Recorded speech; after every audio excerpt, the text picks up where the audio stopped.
What's good, my ghouls and goblins? Welcome back to your weekly horror movie podcast. Really scared. You were way more hyped than the last episode. I'm forcing it. I need to wake up. So I'm fake it till you make it. Welcome to Really Scared, everybody. Thank you for joining. If you're watching live, if you're listening afterwards, thank you for listening. So great to have you for a classic, traditional, perhaps like cozy. Yeah, Really Scared. It's weird when we get these sort of laid back review episodes. That's obviously how it started, and that was all we were doing now. But it feels like we have so much other stuff going on the show now. Yeah, it's been like 3 or 4 weeks since we've had like a classic episode. Yeah, just gonna be real chill, laid back. Just kind of shooting the shit. Last week we talked to Jimmy Dempster and Jed Bryan. Loved having those guys on, but it was a easy breezy little episode. It was the shortest we had done in some time, and maybe that had something to do with how sleepy I was. I don't know. I'm not too sleepy tonight. We've got a ton of great stuff to talk about, but we'll see. We'll see where it takes us. We'll see how late we stay up tonight. We might keep you up past your bedtime. We'll see how it goes. But just a traditional Really Scare. We've got a lot of horror movie news. We didn't do any movie news last week since we were talking to Jed and Jimmy. If you did miss that episode, go on to the YouTubes, the audio platforms, check that out because we had a great conversation with both of them. Today, just talking a little bit of horror movie news, and then we'll be talking about Blumhouse's new film, Freaky. We're getting freaky tonight, ghouls and goblins. And it's not often that we get to talk. I don't know what constitutes as a wide release film these days anymore, but I got to go. You got to go to a movie theater to see this. Yeah, I went to the independent theater right down the street. Nice. It was really cool. Spaced out. Everybody was wearing masks. They were actually pretty strict on that right off the bat. But it was a nice little theater. I've never been there, so it was fun going there. Perfect. Yeah, Justin and I went to the drive-in, Mayfield Drive-In. Never went out there before. That one's like usually we're an Autorama family.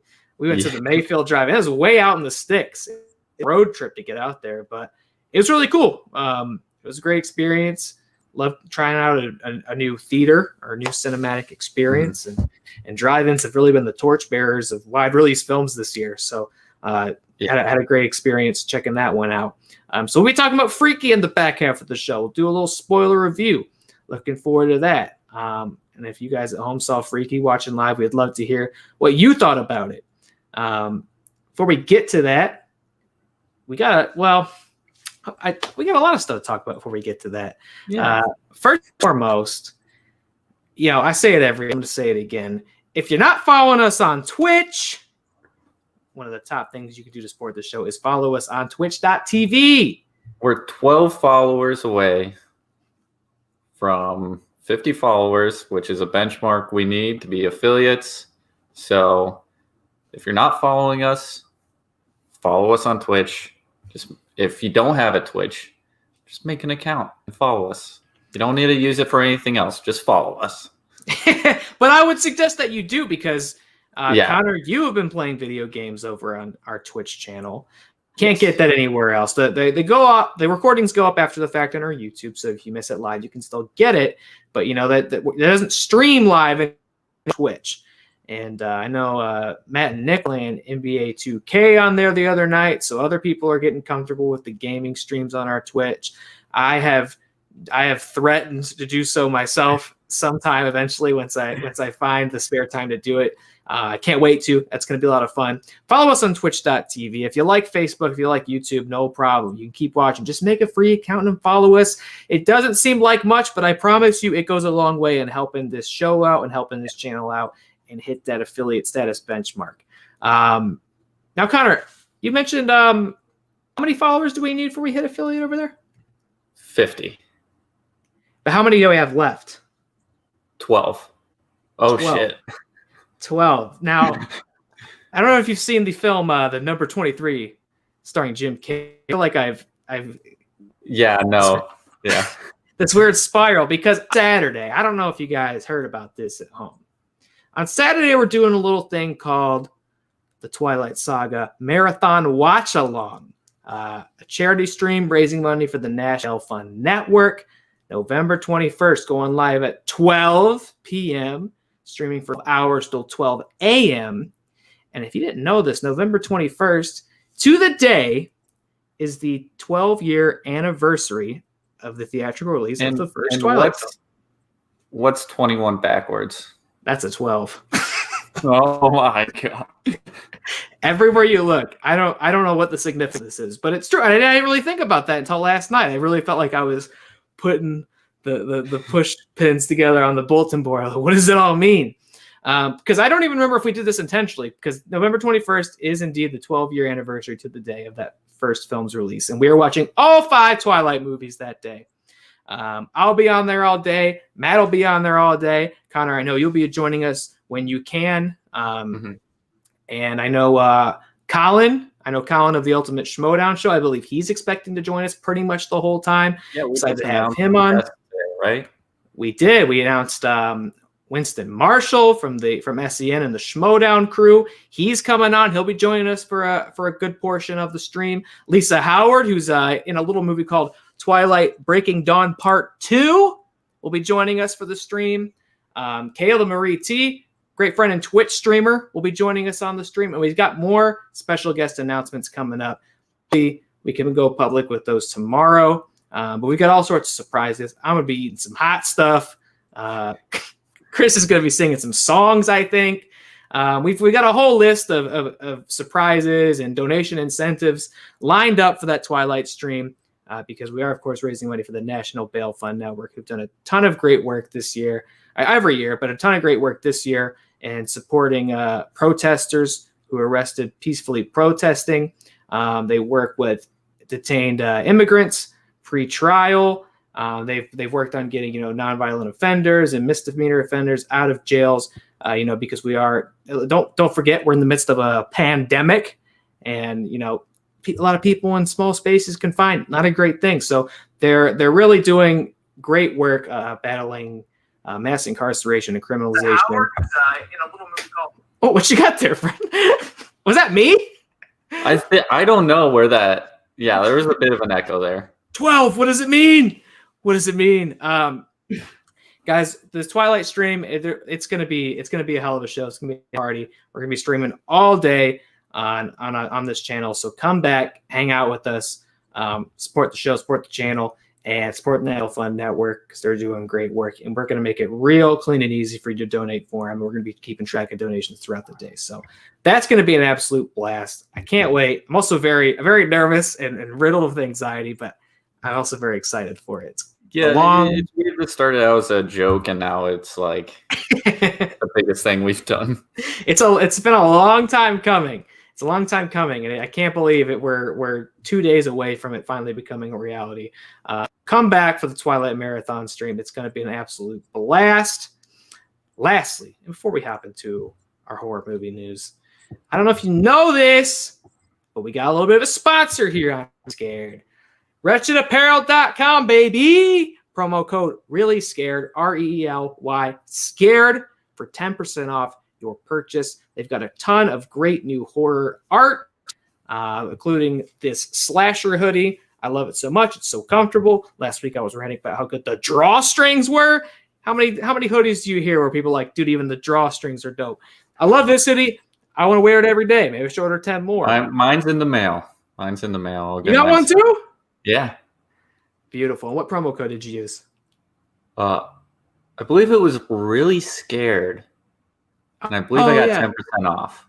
10% off, Really Scared at WretchedApparel.com. Again, just like following us on Twitch, one of the biggest and best things you can do to support this show and this channel is use that promo code when checking out at WretchedApparel.com. It really makes a difference and helps us out, and we appreciate you.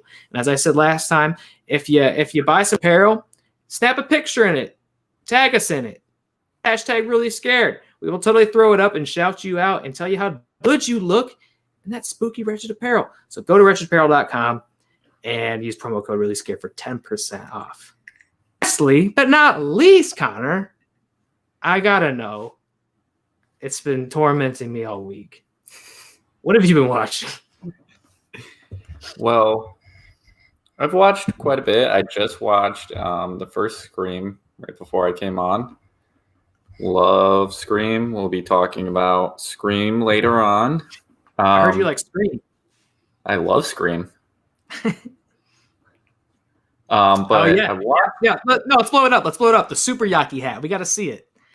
It's in the book, The Woodsboro Murders by Gail Weathers. Such a slick hat, dude. So sharp.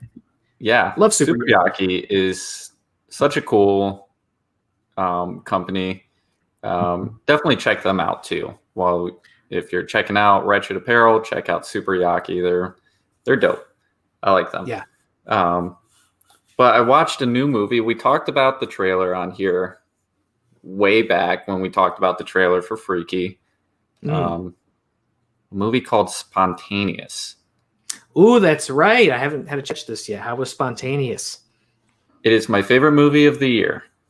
If you don't know what's yeah, it's about these high school kids, and they start spontaneously combusting, just blowing up in a pool of blood, just popping. It's such a good movie about like letting go of trauma and pain. It's funny, it's sweet, it's just such a good movie. The performances by Catherine Langford and Charlie Plummer are just fantastic. They're great in it. The balance of like tone is so well done, because it is like a really heartfelt story, but there's also comedy, and then you have like the kind of horror aspects with these kids blowing up. Yeah. The bloody scenes aren't done for like a gross out factor. Mm-hmm. It's actually smartly done. It's just well balanced. Definitely check it out. It's like $5 on iTunes. Such a good movie. I've already seen it like 3 times now. Oh my goodness. Yeah, it's so good. It's fantastic. Damn, I feel like we've done ourselves a disservice by not just having a whole dedicated to Spontaneous. I guess you wouldn't precisely say it's a horror film, right? No, it's more of like a coming of age film. Just like a really high concept. Yeah. So kind of makes sense why we wouldn't do it on here now that I've seen it, but it's regardless, you definitely need to check it out. Such a good movie. I do. It looks really good, and if anybody can get me to check out a movie, it's going to be the Top Goblin himself. So I'm going to have to give Spontaneous a spin. And Jessica, yes, see you in the chat. What you're saying is I need to make a Twitch account. You do! Twitch.tv/WAT_EL podcasts is our username. And just hitting that simple follow button. Helps us out. Watching us on Twitch helps too. Even if the small gesture of hitting that follow button helps us out big time. So please, we would be honored if you followed us on Twitch. Please and thank you. Anything else, Connor? I checked out Kings of Summer, or not Kings of Summer, The King of Staten Island again. Great movie. I still have not watched that. It's great. Probably Judd Apatow's best movie. Wow, that's pretty high praise in itself as well. I do like Judd Apatow. He makes not movies that aren't just funny, but like he really finds the heart, the empathetic, like that through line that makes you to the characters and not just laugh when they do silly stuff. You know, it's like the plot and characters are intrinsic to the humor instead of just poopy poop thrown at your face. Maybe it'll be poopy poop thrown at your face, but it'll be by a character that you really care about at the same time. That's not hard. That's not easy to achieve. I don't envy anybody who tries to write a comedy because I don't think I could do it. I don't know. I'm not sure I'd have the ability to do it. That's scary. Yeah. As for me, common trend of the show, I don't have time to watch a lot. I watched while I was napping with Jessica the other day, or while she was napping, I watched Sherlock Holmes, A Game of Shadows, because I've never seen it before. I've seen the first Sherlock Holmes movie with good old RDJ. Pretty delightful. I like those movies. How do you feel about the guy? They are. It's surprising there hasn't been a third one yet. Yeah. Dying is easy, comedy is hard. Well said, Leonardo. Amen. Very well said. Yeah, those movies pretty decent, man. I wonder. I know the idea of a third, probably more likely to happen now that Robert Downey Jr. is not donning a suit of armor every 2 to 3 years. Yeah, I thought it was pretty good. It kind of ends on a sort of a clear, so I think there's room for more. So that was enjoyable. What I've really watching, as I kind of have told you about, Connor, is this Amazon Prime series called Hellier. And I still haven't time to like sit down and like really like plug into it. It's I watch it on lunch breaks, or like I had it on the background. I was doing some cleaning last night. But I just started seeing people on Twitter talk about this series Hellier. It's not brand new, so I'm not sure what like spurred people to start talking about it. But and for those who've watched our edition of Really Drunk, the premiere episode of Really Drunk that came out several weeks ago, I was your first guest, and I was very flattered to be so. And you heard us talk about cryptozoology and strange creatures and unexplained phenomena. This docu-series, Hellier, is about one I wasn't familiar with. I'm just saying a lot because you know how deep I dug to provide you with some cryptids that night. Called the Kentucky Goblin. The Kentucky Goblin. Yeah, we talked about ghouls and goblins. So I guess I've been talking to these guys from the start of this show. These Kentucky Goblins. Hopefully they're watching right now. If you are, sound off in the chat. But it's like this docu-series. There's 2 seasons of it. I haven't watched the second season. I'm almost done with the first, I think. I think it's like 5 episodes long. I think I'm almost done with the first season. And it's, this like paranormal investigation team who gets this email from this guy in Hellier, Kentucky, who's like, I'm being tormented by these little creatures. They come out of an abandoned mine on the outskirts of my property, and they're stealing my kids' stuff, and they're looking in the windows, and they try to open the door, and they tap on the windows, and I can't take it anymore. These goblins are tormenting me. I have a question. What makes someone receive an email like that and be like, this person's definitely not crazy. This is very real. We need to make a documentary about it. Well, here's the issue. First episode, I was like, yes, let's go. Let's find those goblins. Let's get there. But every time, and like as it progresses, I'm becoming less and less like the further which is always like the through line of these cryptid things. It's like the more critically you think about it, the less it makes sense. The more research you do, the more evidence you find the less evidence there is. Every time they take a closer look at these goblins, I'm like, God, these goblins certainly don't exist. They've not found anything that made me like. The setup of it was really, really creepy, and I was like, oh, I want to see these goblins.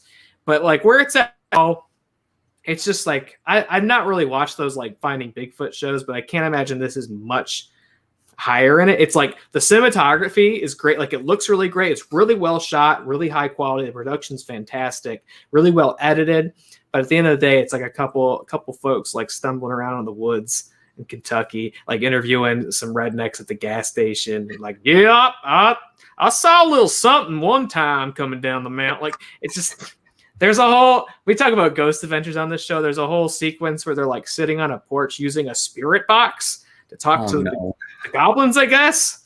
And that's when I really started to go like, Christ, we're going at some Zach Baggins. They're goblins, not spirits. Well, they had this whole thing where they're like the different paranormal communities, like they have this working thesis that they should talk to each other. Like, well, because like the Bigfoot people, they don't really think about looking for ghosts, but like the ghost people, they're not about aliens. But if we all talk to each other, and pool our research and our method, they find that these things are more closely related and they appear. They keep invoking Mothman throughout, which I'm a big fan of Mothman and his work. I don't know. They're very. It's like everything they have to support the goblin thing is based on these coincidences that I don't think are nearly as fascinating as they believe them to be. It's just like every time they hit a roadblock, they figure out a way to explain it. But I'm like, the way to explain the roadblock is way less logical than if it's just all made up bullshit.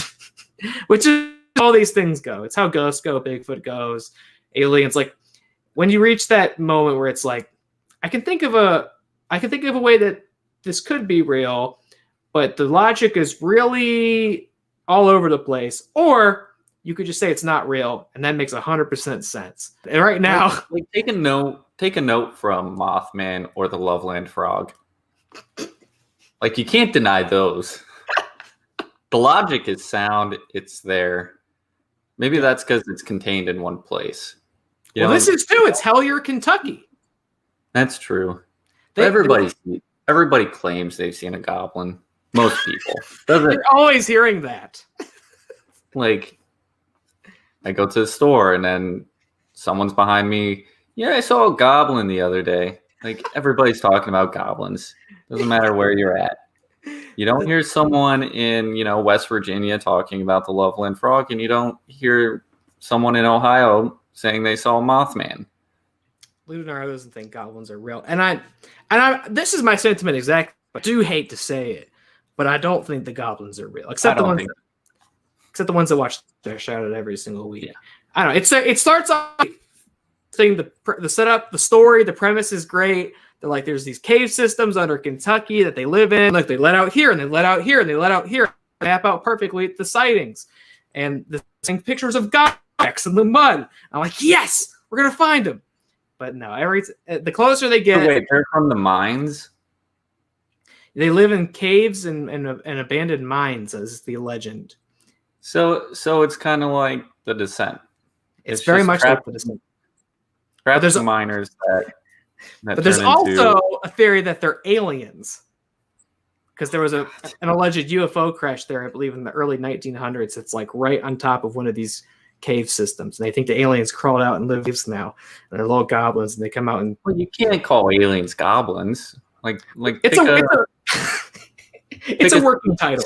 Now, I don't know if a Mothman is really a Mothman. I don't know if a goblin is really a goblin.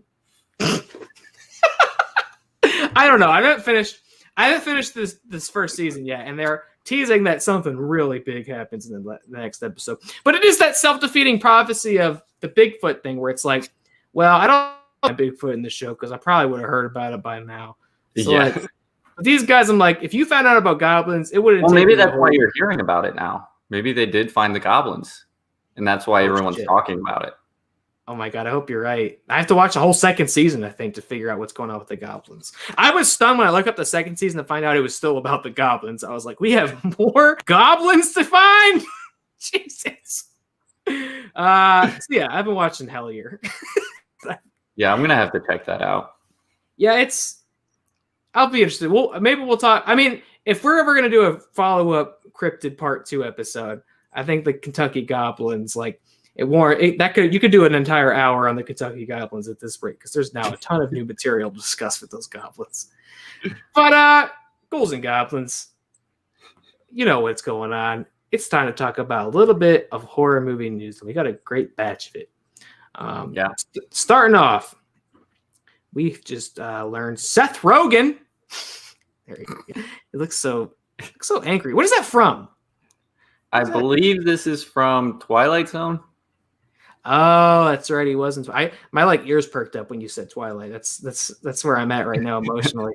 Yeah, you're right. I think he wasn't that. He's looking very angry. Seth Rogen is producing a new film for Lionsgate called Video Nasty. Nasty. Ugh. About 3 teens that ran a cursed VHS tape that pulls them into an 80s slasher movie, written by Chris Thomas Devlin, who wrote the upcoming 2021 Texas Chainsaw Massacre reboot, and rumored to be directed by Jonathan Levine, who's worked with Seth Rogen on 50/50, Long Shot, and he also did the pseudo horror comedy Warm Bodies. He also did The Night Before, which I just watched last night. Oh. Great, Christmas comedy with Jeffrey Gordon-Levitt and Seth Rogen and Anthony Mackie. Merry Christmas. If you have it, Jonathan Levine does very underrated comedies that nobody sees, but they're so good. Like 50/50 Long Shot, which was the best comedy. That was last year, wasn't it? I know, it feels like a lifetime ago. Yeah, like he does such good comedies, and they're so underrated. Nobody sees them, and it's like these are the best comedies out right now. But this sounds good. However, it does sound eerily similar to Final Girls. Oh, I was thinking Jumanji when I read this. Have you seen Final Girls? I've heard a lot about Final Girls. I feel like we've kind of talked about it in the past before, but I've never actually watched it. It's about a group of friends that get sucked into an old 80s slasher film and have to find a way out. Basically the same premise, but does sound a lot like that. Yeah, that does sound very similar. I mean, Seth Rogen's got. Well, I was gonna say he's not become a horror guy, but he's really become famous for like these comic book adaptations and producing these crazy like he did The Boys, right? Or is doing The Boys, I should say, and he did Preacher. Yeah, so he's as a producer, he's really getting out of perhaps the sort of straightforward comedy films he's known for and going for this crazier stuff. And this is original script, so this is something even different for him. But I think it sounds fun. I mean, even if the pitch just was horror movie Jumanji, that works. You know what I mean? Like, I would watch that. Yeah, this sounds really good. I do like the sound of Jonathan Levine directing it, but also Seth Rogen and Evan Goldberg have not directed anything since The Interview, where they almost caused World War III. God, doesn't that feel like 100 years ago? Yeah, I remember when that happened in the Sony leaks. I was like on my computer downloading like 50 gigabytes worth of like documents from Sony. Like, holy shit! Like Spider-Man's going to MCU. Oh my god, I remember those. My favorite was the one written by one of the producers, like on an airplane, where he's like explaining what Snapchat is and how it would be cool to have Snapchat in the movie. Yeah, he's like, Spidey's really cool, and the best way to be cool is to hang out with your friends and listen to EDM. Can we incorporate this in any way? Or like the crazy Drew Goddard notes about like Sinister Six movie. And then the David Fincher Cleopatra emails. I don't think I read those ones. Oh my god, those were good. Basically, Sony hated David Fincher, called him like a pretentious asshole. Called Angelina Jolie, who was supposed to be Cleopatra, like a spoiled bitch and all this stuff. Oh my god, like they were fucked up. But yeah, I would like to see Seth Rogen directing another movie because I like what he's done. So we'll see.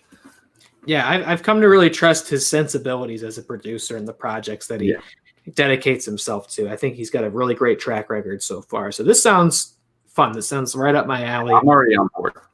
Yeah, we've always talked about the fine line between horror and comedy. So it'd be cool to see him step into that arena a little bit. And that would be cool to see him direct. But Jonathan Levine sounds good too. Obviously, they have a great working relationship. So that sounds good. A guy we don't talk about enough on this show, I guess. A moose, Bruce Willis. They just released images from a new post called Breach, also starring Thomas Jane and Rachel Nichols.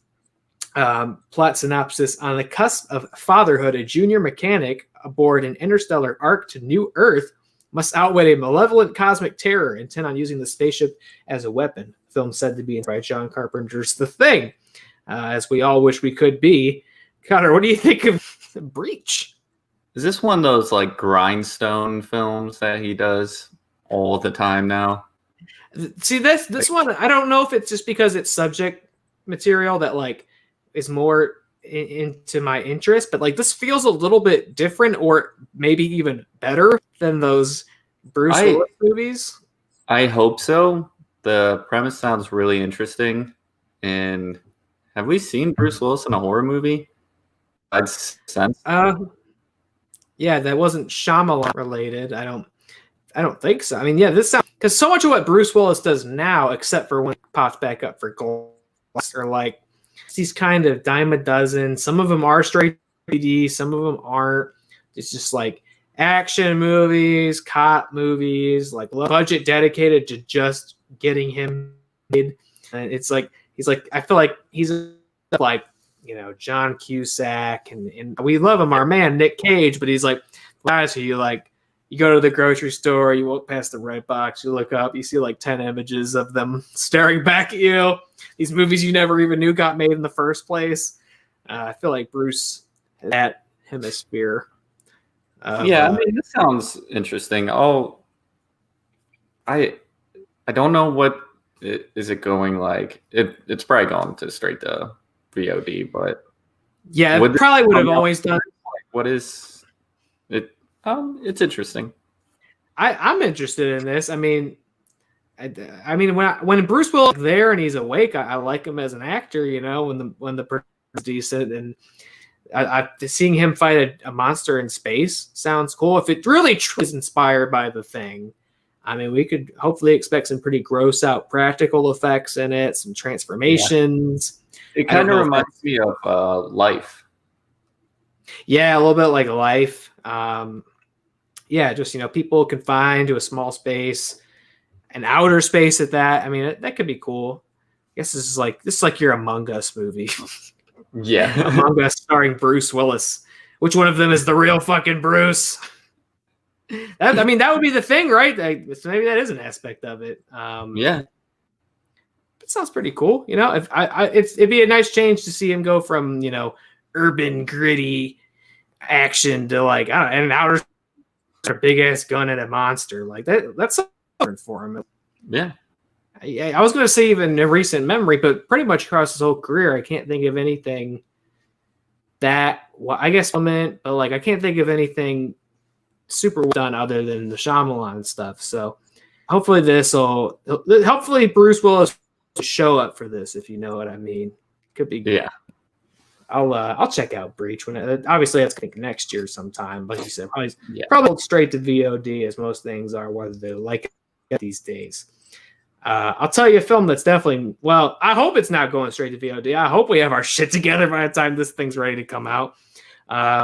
Universal told us officially announced they're releasing Jordan Peele's third directorial horror feature on July 22nd, 2022. Jordan said he's planning to make this film Scare, Get Out, and Us, which is a tall order to the thing. Yeah.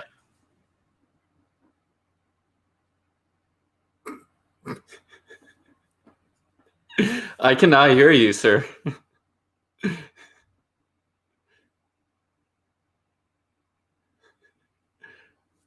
For the audio listeners, Taylor is having some technical difficulties. No sound whatsoever from Taylor. He is scrambling to figure it out.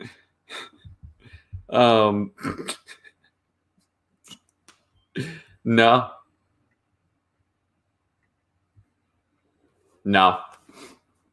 It is saying no mic connected.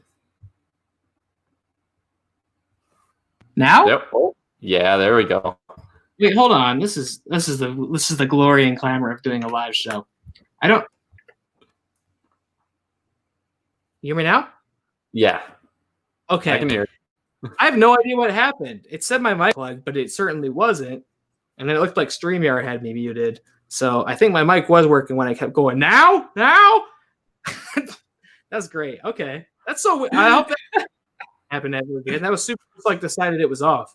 I was like, don't tell me my microphone's fucking busted, 48 hours before our 12-hour live stream. That would be So you said he's trying to make the movie scarier than Get Out and Us? I did say that. Okay. He's sort of just anecdotally said that over time, that what he's working on is he wanted to be his scariest movie yet. Which, hell yeah, keep it going. I mean, this is exciting for me because obviously he's become very comfortable as a producer. We've obviously talked about Lovecraft Country at length on this show. He's producer on Candyman coming out next year. They just announced he's producing a remake of the remake of Wes Craven's The People Under the Stairs. Yeah, which we haven't talked about that on here. How do you feel about that? Because I know you're a big Craven guy. Yeah, I love Craven. The People Under the Stairs, it's one of those movies that traumatized me. I still can't watch it. It's too scary for me. Which is weird because I completely forgot about it, probably because I refused to watch it because it's so scary to me for some reason. It is. It's like a class. It kind of slept on in its time. Yeah. But I feel like that's kind of Craven at his best. And yeah, that's definitely, now I think Jordan Peele maybe even coined the term kind of social thriller. But if it existed at that time, I feel like that's what people would have called that. Mm-hmm. And not even maybe the most subtle allegory. It's also very kind of like Parasite-y in that way, like Bong Joon-ho's Parasite, of like people living on their stairs, people in a like a difficult neighborhood, people of color being taken off the streets and living beneath these two like white suburbanites, and it is fucking scary. Yeah. And I didn't watch that till I was an adult, so I didn't catch that as a kid and got traumatized by it. I watched that at like 9. My grandpa traumatizing me. Yeah, that's a recurring theme on this show. It seems. Hey, watch this, and I'm like, okay. It seems to really be your horror movie backstory. Yep. Everything we know of you can be owed to those moments of your grandpa showing you shit you shouldn't see. I'm looking forward to that. I mean, so we keep getting these things he's producing, but that's always been kind of the question, is like, what's next for him as a director? Because that's how he became the scary guy. Yeah. Are these two huge original scripts. So we now know when we expect to see the third one. I'm not sure. I would imagine this is more time between us and this than there was between us and Get Out. Yeah, Get Out was 2017, and then I think Us was 2019. Wasn't that February of 2019? I think so. God, that feels such a long time. Like, good Lord, it feels like so long ago, but it really isn't. Yeah, because I just released like my top 10 of the year so far, and I completely forgot to put King of Staten Island on there because it seems like that came out last year. Like came out in June, and I'm like, oh fuck, I forgot about this movie. Yeah, every season like is a year. It feels like, or like there's the before times, which was really only like 2 or 3 months at the start of the year. It was like things are okay, and then it was like the after times, which is then till now. They feel like so distinctly different, like emotionally and psychologically. Yeah, that this year is just, it's endless, and I mean, truthfully, there's no reason to believe it's going to feel any differently in 2021. I know we're hanging on to that, but I think we're going to be riding this wave a little bit longer. I'm seeing Mike DeWine cutouts follow me all over town. Have you seen, people are like posting like pictures of Mike DeWine like out in the world? Really? Like actual DeWine? Yeah, like not officially, but it's like people are like putting him in like peeking out around corners and like behind bushes and stuff. Like it's always like it's doing this. It's like a hand Photoshop in front of him doing this. Like, I'm watching you. That's a little bit of a local. That's what we need to get this shit under control. Is someone to literally just need. Is that mask? Is that mask under your nose? You son of a bitch! Put it on. Put it on, or I'll put it on for you, you little fucking worm. Yeah, looking forward to a new Jordan Peele movie. Yeah, me too. As always. And as far as follow-ups and sequels, this announcement was a little quiet. We learned that Jeff Nichols is going to be directing A Quiet Place 3. We haven't even seen number 2 yet. Quiet Place 3, which is coming out in 2022. Jeff Nichols also directed films such as Mud with McConaughey, and Midnight Special, which is a pretty cool little sci-fi original script that I enjoy quite a bit. Yeah. 2022 release, speculated to not be about the same family from the first 2 films, but still set in that same world with sound-hating aliens killing everybody in the post-apocalypse. What do you think about them? I love Jeff Nichols. Yeah. Mud, so fucking good. Midnight Special, Mud. so fucking good. Mhm. He is so good. I love him. So I'm really excited about this, which makes it, with him directing, I think it's going to be kind of smaller scale and more. I mean, these movies are already smaller scale and more like contained. But with Jeff Nichols coming on board, I think it's going to be even more like character based. Because he does these like small character studies with like a bigger like theme to it. Like Midnight Special is like a sci-fi film. Yeah. But it's very contained and focuses on the characters while like being in a sci-fi world. So and then Mud is like basically like a treasure like hunting movie, but really super contained with these characters. Like they're like grand ideas, but on a small scale, which I love. So I'm really excited about this. Do you feel like they're maybe jumping the gun at all with this, seeing as we haven't seen 2? No, I think they just know the second one's still going to be good. They probably know what they have on their hands, and they're like, this is going to be a hit. Yeah. Here's an idea for a third one. And I'm happy they're going from the family and these first 2. Like, expand it. See what else is going on in the world with all these, because this is happening all over the world, so it'll be cool to see what else is going on outside of this family we've been focusing on. I just hope there'll be enough left with that concept, and that world will be dense enough and rich enough to support other stories in it, because we haven't seen the second one, and I love the first one. I really enjoyed it a lot, and I think part of what makes it so great is how sort of bare bones and simple the story is. And it's not about saving the world or anything crazy like that. It's just about a family trying to survive.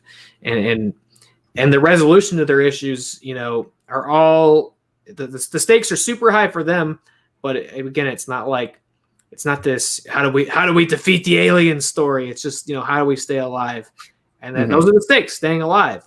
And that's it. And so we still don't, we should have seen the second movie, in March, May? Yeah, it was supposed to come out in March, and now it's March of next year. Yeah, god damn it. It was supposed to be March, and then it got pushed to September. Right. And then it got pushed to next March.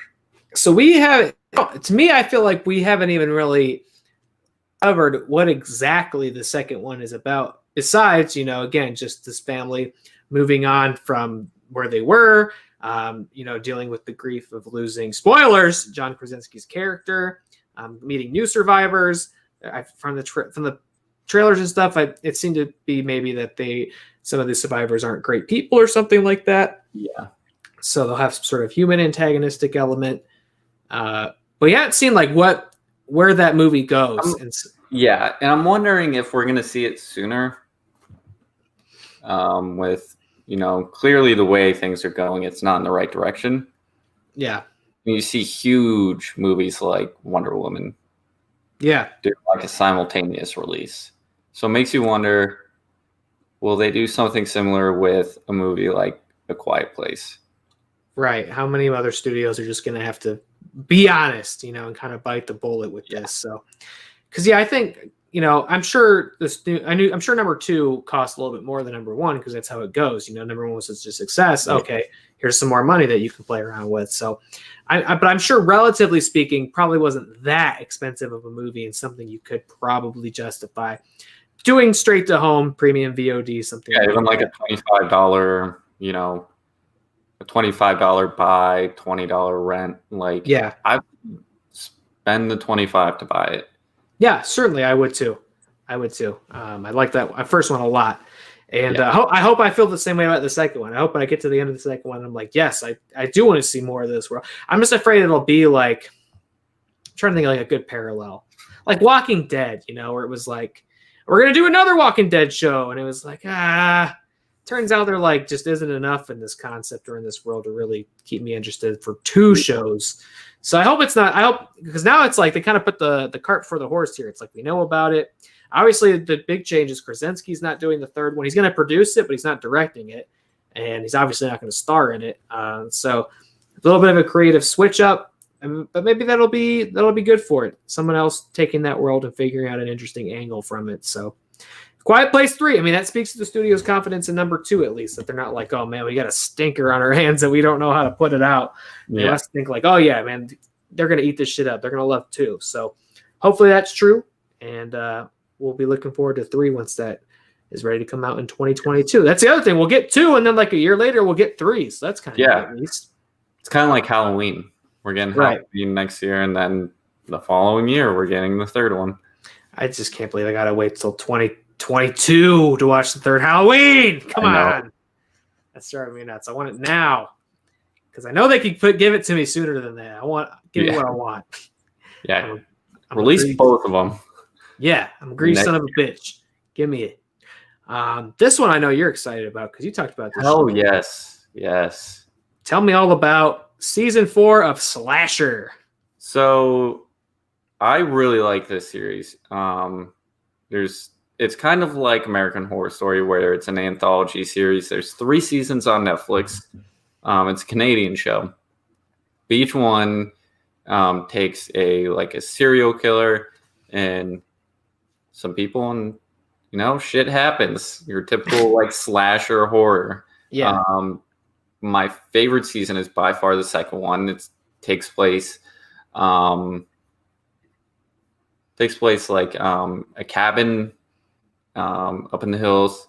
It takes place over like several seasons, like winter, spring, summer, and crazy shit happens. It's insane. It's so good. Good kills, good gore, pretty good acting. But this 4th season is actually moving to Shudder, which is very promising. Shudder is amazing. And David Cronenberg is joining the cast. Correct me if I'm wrong. Like, what else has he? I can't think of other David Cronenberg performances. Something really obvious. Okay. Yeah. So when I thought he was going to be directing like some episodes, I was like, oh, cool, body horror, slasher. And then I read more into it, and I was like, oh, he's acting in it. He's going to be like that old creepy guy that is just like, this guy's definitely the killer. Don't go up to that cabin, kids. Go home. That guy? Yeah, that exact guy. The one that makes like creepy remarks. Yeah, that was like, I sure wouldn't mind slicing into those thighs. Ah! Some weird and gross like that. But yeah, this one is called Slasher Flesh and Blood. It's taking place on a secluded island following a wealthy but dysfunctional family gathering for a reunion. And a lot of these are kind of, the seasons do flashbacks, and there's always something that like caused like the backstory for the slasher. It's always based around like old mistakes or regrets. Something tragic happened in the past. So it sounds like the 4th season is going to follow that formula, which I'm fine with. Their old wounds and competitive rivalries flare up when the family realizes a mass killer is on the island, intent on cruelly picking them off one by one. So is Slasher, so it's like a different story every season? Yeah. Okay. So they use some of the same cast members, just in different roles, but it's always a different story. So I could theoretically jump into this one if I needed to without having seen the rest of them. Yeah, but I definitely recommend checking out. I think the 1st season is pretty weak, which is what that image is from that we threw up. That's from the 1st season. I might go back and check it out, but I definitely recommend the 2nd and 3rd season. Definitely check them out. It's on Netflix. It's only like 8 episodes a season, I think, but they're fun watches. So definitely recommend checking it out. You have been definitely suggesting it. Sorry, little Christmas sale burp. You've been suggesting it for a long time, and it moving to Shudder really feels like a true horror movie endorsement. Like, Yeah. I don't think they would get behind it if it wasn't worth checking out as a horror fan. So, and we always talk about slashers and how we want to see more of them, and it does seem like we're on the cusp of a slasher resurgence. So, these guys getting there early. So you guys gotta check. I'm definitely gonna at least check out what's going on with David Cronenberg's performance. Yeah. That's not to be missed. So yeah, that's good news. It definitely makes me more intrigued by slasher. Perhaps that'll become my background show once I finish Hellier. This feels like maybe it warrants it then while I clean the house. Yeah, slasher sounds good. I'll have to finally give that a shot for the new season starts. Hey, something we've talked about recently. It feels like, I don't know. Time is a flat circle these days. So I don't know if it was a week ago or 2 or 3 months ago, but something we'd said recently was like, man, it's been a long time since we talked about Stephen King on the show. There was like this run where it felt like every single week to week, our news was always like, this got adapted, this is getting rebooted, this got out. But it's been a long time since we've talked about King adaptations. Well, fear no more, because we just learned that director Lynn Ramsey is going to be directing The Girl Who Loved Tom Gordon, which I believe is the first time this story has been adapted to a feature film. Who made We Need to Talk About Kevin, or also You Were Never Really Here, starring Joaquin Phoenix. You see him there. Story about a young girl who becomes lost in the woods at night and listens to a Red Sox baseball game. That's so Stephen King, because it's just like, what? Listens to a Red Sox baseball game on her radio for comfort. She confides in pitcher Tom Gordon as her hero and imagines he's with her once the radio fades, her from a real malevolent force, killing wildlife and destroying the surrounding woods. This sounds wild. I've never read this before. Yeah, I've never heard of it. Oh, okay, so it's an interesting Stephen King property to adapt, but I trust Lynn Ramsey. We Need to Talk About Kevin is fucked up. I've actually not seen that one. Oh my God, that movie is traumatizing. I've heard as much, yeah. Yeah. And You Were Never Really Here is just an awesome movie. That also I've seen. Kind of harrowing.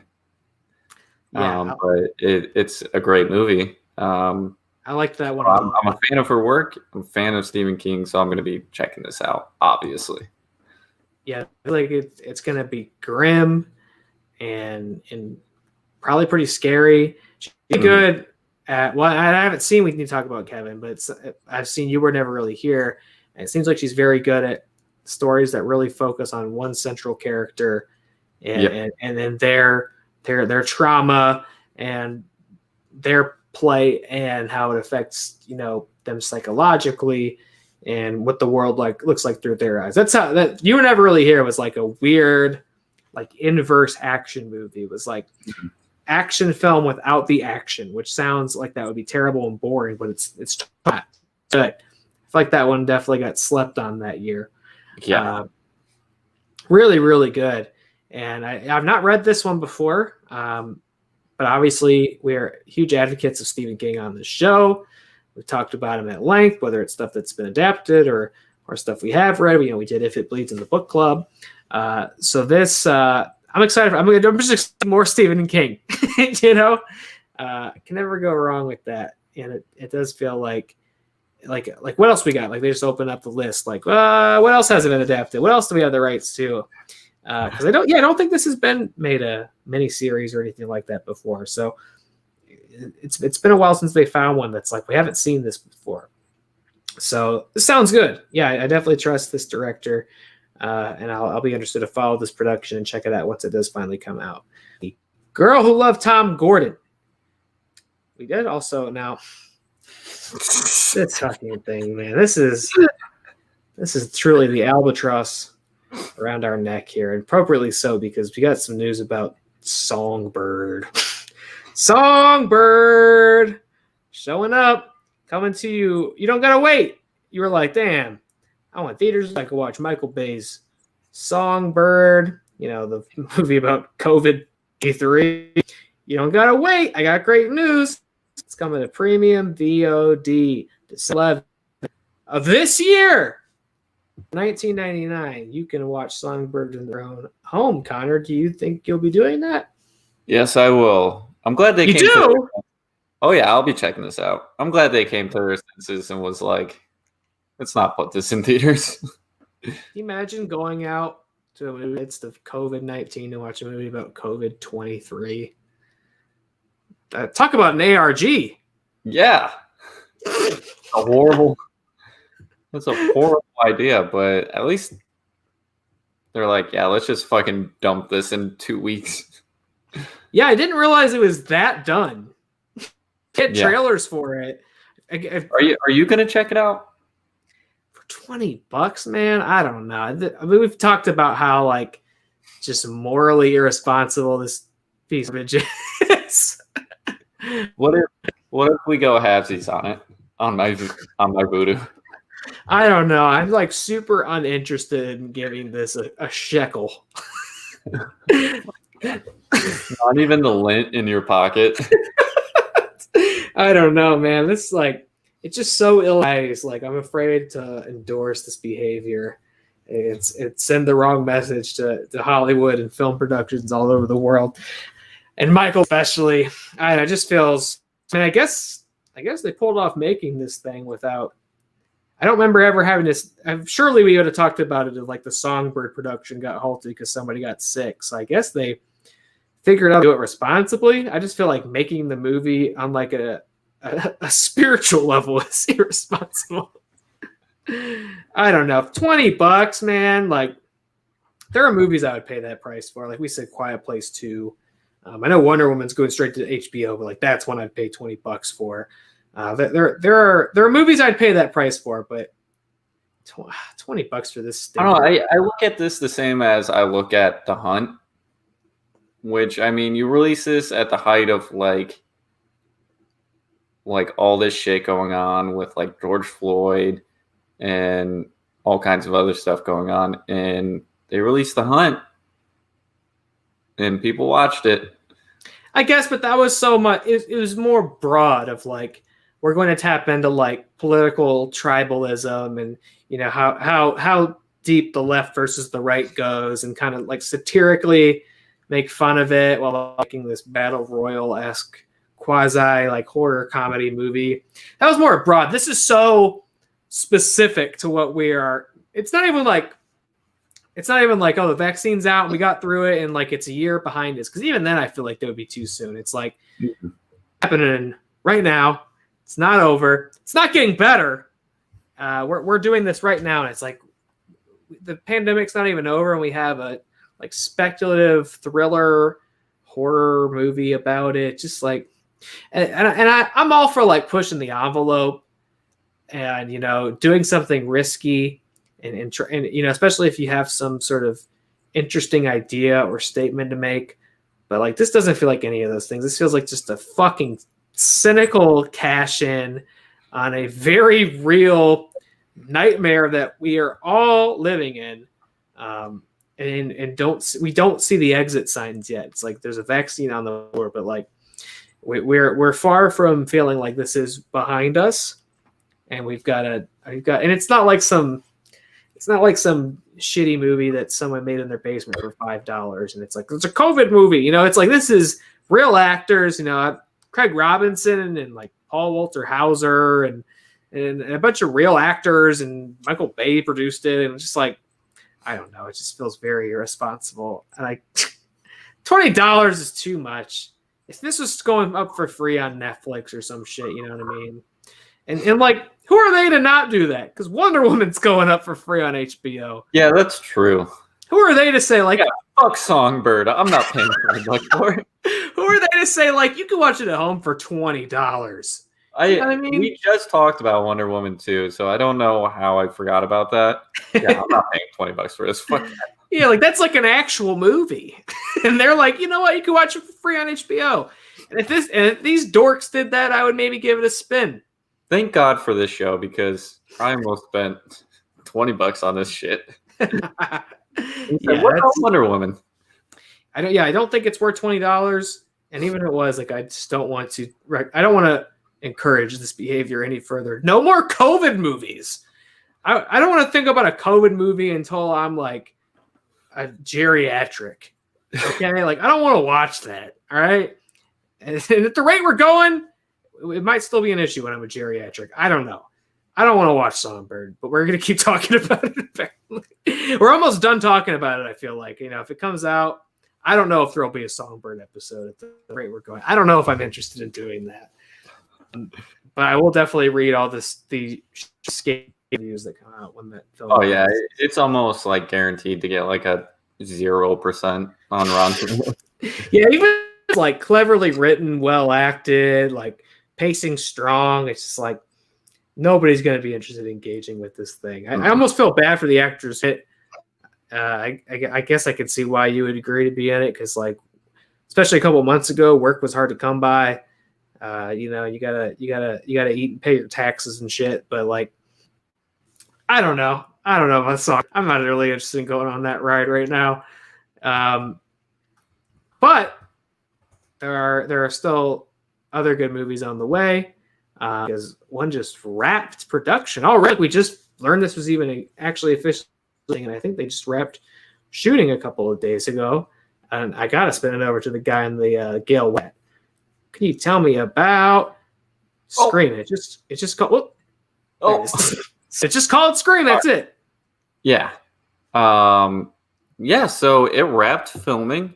The official title, like confirmed by pretty much everybody, is just Scream, which follows the trend with like Halloween, Texas Chainsaw Massacre, all these like reboots coming out, or like sequel, like other entries in these classic movies, just being simply titled, like even like Jigsaw, which is titled Jigsaw, it wasn't like Saw 8 or whatever. So follows that trend. It just sounds really promising from what everybody was saying. You have Kevin Williamson, who's like the producer and writer, kind of reassuring fans like this is going to be fresh. It's going to be something new, something worth checking out.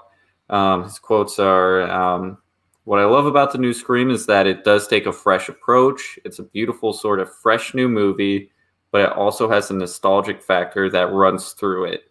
That to me was a perfect blend of how to do the next Scream.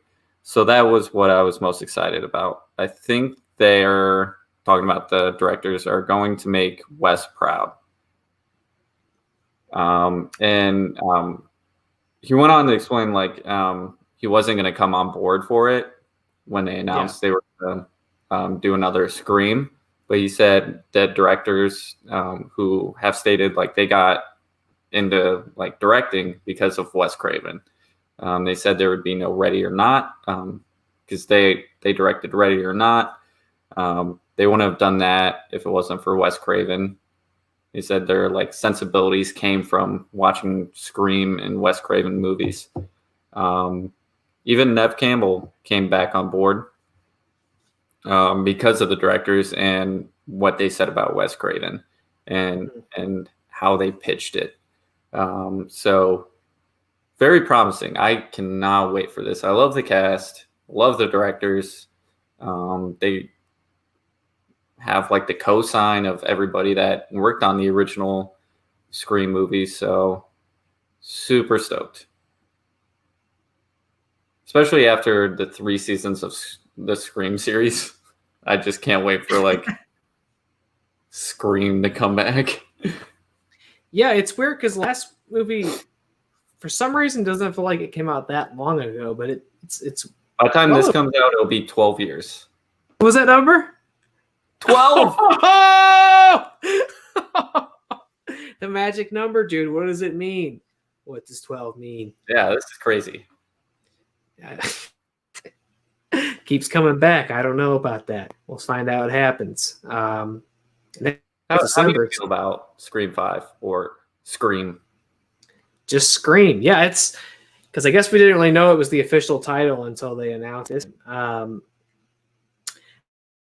definitely, and I wonder, Scream is such a like meta thing, and because it is so self-aware while also paying homage to the horror genre, like I wonder if there is more to it being just a simple marketing thing. Because I know some people were mad about that, like, why isn't it just called Scream 5? We about that, like you could have called it Scream, but the number 5 cream, that would look so clean and good. But obviously, for points, easier to sell. Well, I mean, Scream. If you look at the image, I mean, you can do so the mouth of Ghostface, that's a V. Is it? Yeah, look at that. And That's then the V and the M right there, the point. A little bit longer than the other letters. Yeah. So, I mean, they're playing around with the Roman numerals there, I think. I think they knew what they were doing there. Okay, I hadn't thought of that. But I saw a quote, or not really a quote, but like a headline. I can't remember who it was from. I think it was Screen Rant, which I can't fucking stand them. They do all kinds of clickbait shit. It was like, Kevin Williams says that the new Scream is going to ditch the meta humor or the meta approach. And then I had the quote about it takes a fresh approach. Yeah. The fourth one took a fresh approach. It was talking about like reboots or remakes. Right. I think the fresh approach is the same thing. I think it's going to play around with like the like just the simple like titles for like new entries and like long lasting franchises. I think Stab is going to be a big part of it. Yes. And what I thought maybe would be the premise going into this, and I'll give some credit also because I saw it on Twitter that Jed Shepard, who wrote Post, because I thought prior to reading that tweet, I thought maybe the thing coming into this would be like that Stab was being rebooted or something like that within the meta universe, and then Jed Shepard had posted his working theory that Stab is being rebooted, but in their universe it's called Scream now or something like that. Like that would be. And I feel like maybe that would be it. Like you could have sort of an analog to Jamie Kennedy's character who doesn't just tell you the rules of horror sequels, but tells you the rules of a horror reboot and how those, something like that. I feel like that would be, kind of poking fun at the way these things always come back around. Which makes sense because, you have Jamie Kennedy's character's sister coming back from the second movie. She's in this. Oh, really? Yeah, so maybe she's the one to provide insight about like another sequel in a long-lasting franchise and just like the name aspect, all this stuff. So I feel like that's the route they're going. It's super on brand. I don't know what the fuck Screen Rant was talking about because nowhere in these quotes does it ever say anything about it not being meta.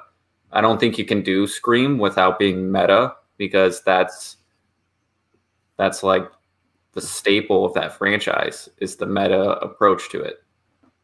Being so self-aware of what they are and what they're talking, like what the movie's about. So I definitely think it's going to be meta, especially with, the quotes about it's going to make Wes proud. Everybody signing on because, they like the pitch, they like the script. So it's 100% still going to be meta. I don't know. Screen Rant is fucking clickbait bullshit. They are. They're very creative, and just it's all about having that engaging headline and getting you to click through and do the next article and the next article. If you were going to honor Wes Craven and the actors were excited about the project and you were really doing it justice, you're going to have to tap into that energy from the original. And as I'm like thinking about it, whoa, we got a jump scare from Matt the Master Thomas. How you doing down there, friend? I'm doing all right, sir. I'm doing all right. What's going on, man? You got some thoughts about the new? I was letting you finish. I thought you finished your thought. That's why I jumped in. Well, all I was kind of getting at was, I would love if that thing of like, this is how movie reboots work. You could have that character who's like, you don't even worry about the sequels. You just got to think about the original movie, like telling like Sydney, like we got to go back to the original. Just think about that. What happened that time? The first time you like got chased by the Ghostface killer, and how that would be a great vehicle to bring Matthew Lillard back in somehow, which they never officially said or announced. Stu was. They never said Stu's dead. Just want to put that out there. You could definitely bring him back. We talked about that before, and they made it all the way through production without spoiling his involvement. If he's involved, put me up big time there. So hopefully they snuck him in. We've been saying they should sneak him in. After watching the first one, literally like ended it maybe 10 minutes before I hopped on. I fucking hope Matthew Lillard is coming back. He has so many good fucking lines in that movie. Like whenever he's like, "Come on, Sydney, let's admit it. Your mother was no Sharon Stone." Like, right. I said it as he was saying, because that line is still fucking good. It's one of those iconic lines. And then that whole scene where he's talking to her on the phone while he's bleeding out, like, "Did you really call the cops?" My parents are so pissed. Like his character was so good, very menacing, also like funny, like. And he's right. I love how he held the knife and it's like, hey, it's just his body movements. And I guess I'm the fresh perspective because you guys are entrenched in this franchise. I just watched the entire series over Halloween weekend. And Connor, I thought the same thing as you when I saw the movie. And then I went back and looked at past Scream titles, and they're all like that. So I was like, "Damn it!" Yeah. But no, I'm watching the entire series. I'm very excited. These films, besides the third one, jumped high on my favorite horror movies list. I was telling Connor the fourth one. You can watch that in a watch party on Facebook right now. Like you can go on Facebook with friends and watch the fourth Scream movie. And I agree with you. The natural, realistic way to do it is Stabs getting rebooted, or remade. That's the natural way to continue the story going forward. But I'm with you. I think bringing Stu back would be awesome. I do want Kirby back. I understand why you said a few weeks ago, before I'd even seen the series, like Kirby was awesome. We need more Kirby, and I'm with you there 110%. Or a thought that popped into my head is, could this Stab remake be an attempt to start the franchise over, telling Scream 4 story? Because Scream 4, Emma Roberts, it's like, well, we have the Hillsborough Massacre. Part 2, all these years, on the 10-year anniversary, or what was 13-year anniversary. And that would be the remake of it, but it's still a reboot essentially. There's a lot of places they can go with it. I'm really excited for it. I didn't think I'd ever find myself saying I'm excited to see a Scream film. But yeah. You've come a long way. Yeah.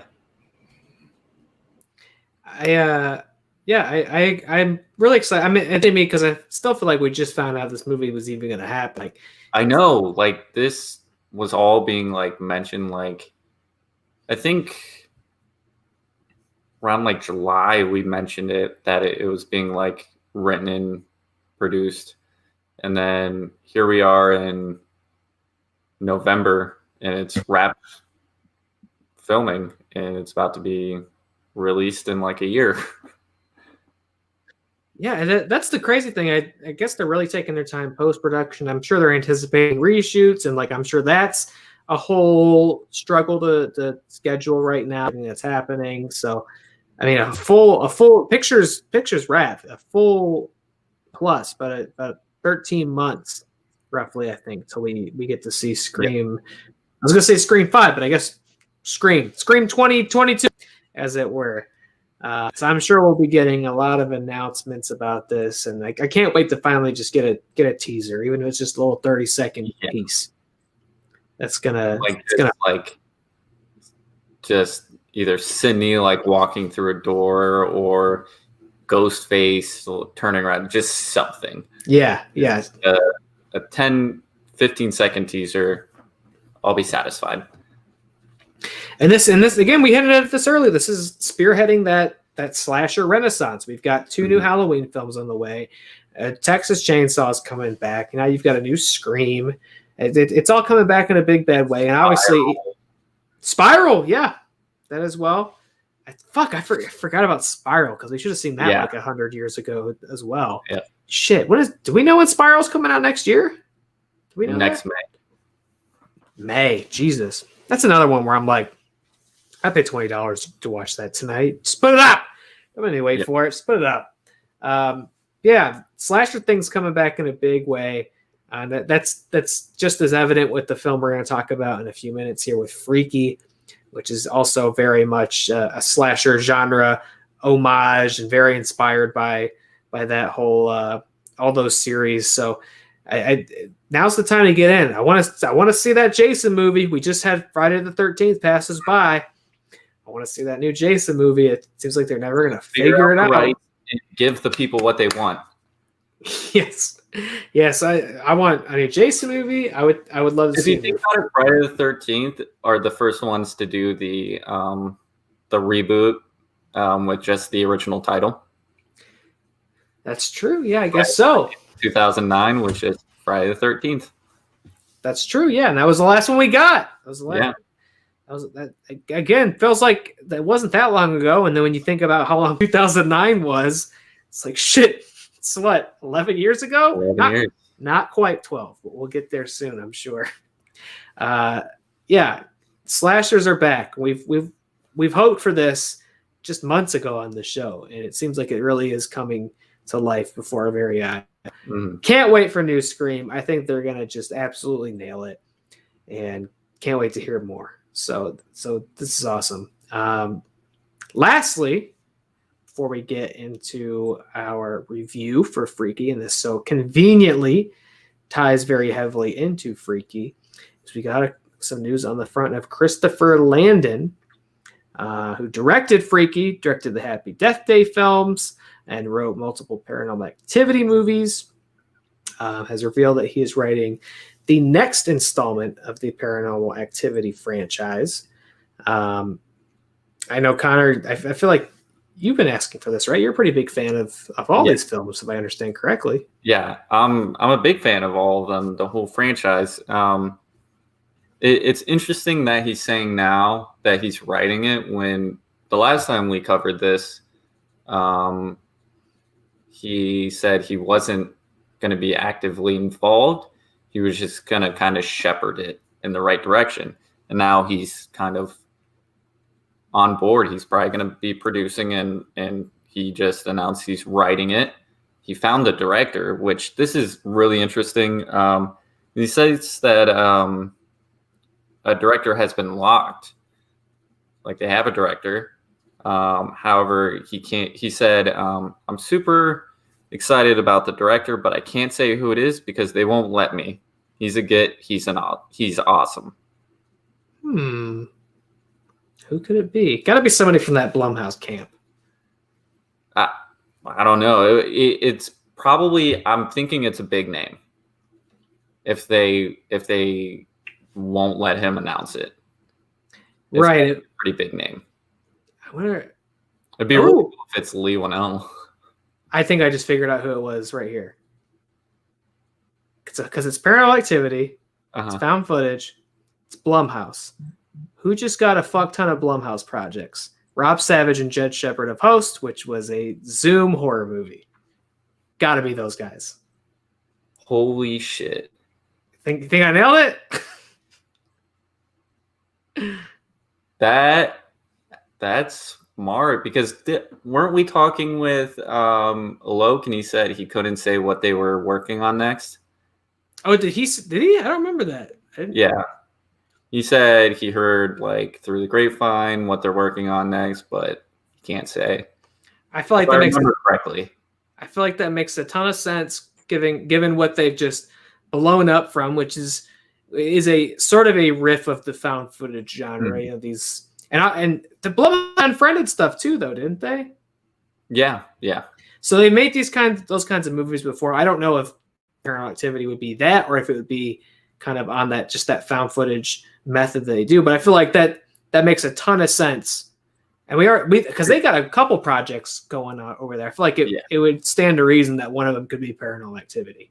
Yeah. I think you figured it out. The light bulb went off right here. I didn't think about it till right now. No, that's good. But yeah, he also said they're rebooting the franchise, so it sounds like it's a new story. It's not going to follow the same characters or that same storyline with Toby. No! He said, I think people are going to be really surprised by where we're taking this. So very intriguing. I'm very excited. They have a date locked in. I think it's like March 22nd, 2022. Wow. Okay. So do you think they just call it Paranormal Activity? What's that? Do you think they just call it Paranormal Activity? Guaranteed they're just going to call it Paranormal Activity. Yeah. Guaranteed. But that's not all he talked about in this interview. He also stated that, he kind of teased that Happy Death Day and Freaky are set in the same universe and that a crossover is very likely. Now, this was fascinating to me. And again, obviously, he's the director of both Happy Death Day movies and Freaky, which, by the way, did you see what Freaky's called in Korea? No, what is it? Freaky Death Day. No way. Yeah. That's awesome. Yeah. Which I think is an amazing title. He's those are some of the weirder Blumhouse movies, especially Happy Death Day. And we talked before, and Jason Blum's talked before about the idea of a Blumhouse universe, some of these properties taking place. Yeah. Jason Blum, even it was earlier on in the year, he said that they're trying to find a way to put Happy Death Day into another franchise, and he was talking about Insidious or something, and just rattled off a bunch of franchises they have. But it's this makes sense. Just have his two, because we'll get into it, but I did get that same tonal feeling from Freaky as I did with Happy Death Day. Tonally, they're very much the same. So I can see a crossover happening, and I would be really excited if there was a crossover. Yeah, you can definitely tell those movies all come from the same brain for sure. Yeah, but I would wonder how cute it, because I mean, Happy Death Day very much lends itself to a sequel. It overtly sets it up. And then Freaky, again, we'll get into it in a few minutes. I think very much doesn't lend itself to it. So I'd be interested to see how they pull that off. I know the one that kind of got floated around is that Sinister and Insidious, I think, would cross over. That you'd have the Insidious, characters Bagul, which I mean that. Did you hear a study that said Sinister is the scariest movie ever made? Yeah, scientifically, it's the scariest movie of all time. I believe it. I wouldn't have expected that. If you'd maybe decide what the scariest movie of all time was, I'm not sure. Nothing immediately comes to mind of that's got to be it. I don't know that I would have picked Sinister. I guess I'm surprised it's something so contemporary. Sinister makes me sweat. That movie fucking scares me. Sinister is good. It is really. That was Scott Derrickson, right? Yeah.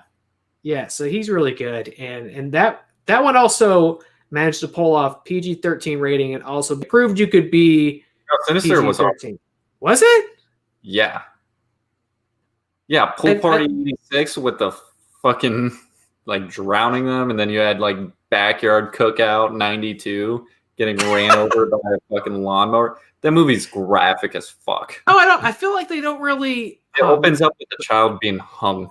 That movie's R. I feel like it implies those things, but it's not as graphic. Here we go. This horror show on the web. Here we go. And look up the rating in real time. Wow, I thought the information would come up immediately. And what is Sir rated? R. Okay, I don't know what I was thinking of. Well, I guess so. Well, even still, great. I never saw the second one. Did you ever see Sinister 2? Second one's bad. It's bad. It's First bad. First one was good, and I'd be up to see like of Insidious have to battle Bagul, like logical crossover. And so would Freaky and Happy Death Day. If they really do commit to this whole thing of like a cinematic universe, which they don't need, I'm totally down with them just keeping all these great little ideas separate from each other. If there's a logical way to cross them over, in theory, I don't think it would be difficult to do Freaky and Happy Death Day because, like you said, they're very tonally similar. They're both very fun movies. Don't know how well those would, like Saw or Insidious or Paranormal Activity. I don't, or Halloween, the big one. If you get Michael Myers to stomp through one of things, that would be the big one. But no, I think that crossover events. And oh no, can you hear me? Yeah, it's like every other word you cut out. Yeah, Like, I what is thought I was going on, wrong man? with that. Like you, it's like we'll see your mouth move, and then it just skips to like whatever the next. It tries to catch itself up too. I don't know what the issue is. Lord, maybe my microphone is having it. Okay, so I know you can hear me fine right now. I actually did just unplug my microphone. Okay. That was not. It just happened. It just happened with your computer too. It's happening on my built-in microphone. Oh no, man, what's going on here? You might just need a. Oh God, it's happening to you too. Maybe it's just StreamYard tonight. Yeah, I think it's just StreamYard. Because Connor, you've like lagged for me and stuff, but I'm pretty confident it's just on my side. No, it's because what's going on with you seems like a slight lag because, like I said, it tries to catch up the audio with what's going on with your mouth. So, yeah. Well, it was also kicking my microphone off. Like it was saying, like your mic's been unplugged, but no, it has not. Now it has. I'm gonna do this move. I'm gonna do the Matt Thomas classic move right here and leave the studio and come back in. All right, so y'all do something really, really entertaining for like 5 seconds. Connor, my man, what's up? How's it going? Oh God, you went into the upside down. What the fuck? How did I go into the upside down? I didn't even. I was just about to say I didn't need anything that signified I was going to the upside down. Normally, my computer does something. Here, he's back. For a minute, George coming with the heat. All right, now I'm gonna speak for like now I'm talking. How's this sound? You hear all these syllables I'm speaking. How's this sound? You're good. No, nothing's cutting out. No lagging. Okay, I really hope that was an anomaly. I'll be interested to see if that shows up in the recording, and I hope it doesn't. I hope for the audio listeners that does not show up because that'll be a very tough hour and a half to get through. It was happening the whole time? Yeah, but I honestly thought it was on my end, but finally I was like, it got real bad right when I mentioned it. Oh, fucking hell, man. All right, don't hesitate to just say it out loud if it's happening again. Okay. Hopefully it was just a StreamYard issue and not a mic. That's really weird that it would happen on both microphones, though. So maybe it was a StreamYard issue. We'll see. Anyway. Anywho, that's the charm of doing a live show instead of pre-recording it and taking those bits out. You get all those. I guess I could take those bits out for the audio of listeners, but that would require work. You'd be taking out most of the show. Oh, perfect. Well said. Let's get to the review portion of this show. Tonight we are talking. Better transition than. Yeah, I planned this to where we would transition from talking about Freaky and Happy Death Day, crossing over, going right into the review, but what are you gonna do? Yes, we're talking about a little movie called Freaky, releasing worldwide currently, whatever that means, and the current hellscape that we occupy. in theaters and drive-ins. Coming to VOD pretty soon also, I understand, right? Yeah, I think they're doing like a shortened window, not the 3 months. Yeah, because Cinema, and we're going to talk about this on Sunday on Real Talk. So, Cinemark just agreed to that same 17-day window with Universal that AMC did. So, yeah, we're going to talk about that Sunday. There you go. Yeah, so that's coming to VOD pretty soon. I'll see if you can't find a screening of it near you, you'll still be able to watch Freaky. I recommend you do. In a couple weeks, and I recommend that you do. This will be a spoiler review, so if you do want to hold off until then, I completely understand because we will be getting into the plot details. Well, yeah, I guess we can start off right away saying whether we liked it or not, which I think we're pretty much on the same page where we both loved it. Yeah, I know you had a goddamn riot watching this, didn't you? Yeah, I fucking loved it. It's my number 2 movie of the year, behind Spontaneous. You had a hell of a week watching movies. You found your top 2. Yeah, I had so much fun.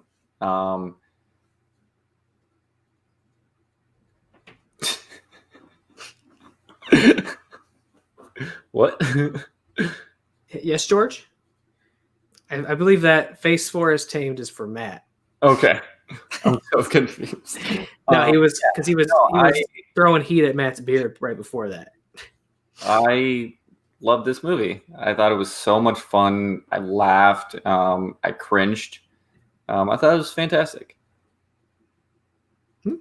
What's going on?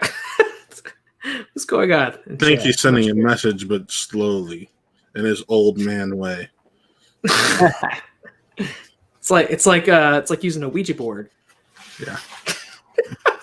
Exactly. We're getting there. He's the Ouija board. Yeah. Yeah, you had a blast. We really are getting these messages piecemeal. The Broadcast Film Critics Association came out with their first genre awards. All right, tell me more. Tell me more, George. Yeah, I don't know if I'm prepared to say it's one of my top. It could be. I haven't really thought too hard about like what my favorite movies are of the year. I don't know. The Ouija board is given 4 middle fingers in chat. It's gone. The planche has gone straight to the middle finger space. I haven't really thought too hard on like what my favorite movie or movies of the year are going to be, and I guess I got to decide pretty soon because there's not much of this year left. So the American Armpit. Don't worry about that. This show. Oh no, we can't go off the rails yet. We got a whole movie to talk about. Yeah. Yes. I guarantee by the time we're done talking the spoiler review, I'm going to change your mind like I did with Hubie Halloween and Adam Sandler. Well, okay, because let me say I'm not about to come in here and say I didn't enjoy Freaky. I really enjoyed Freaky a lot. I just haven't thought too hard about whether it's one of my favorite movies of the year. I don't know what it is yet. I just haven't really defined that for myself yet. Because it's been a weird year for movies and watching movies.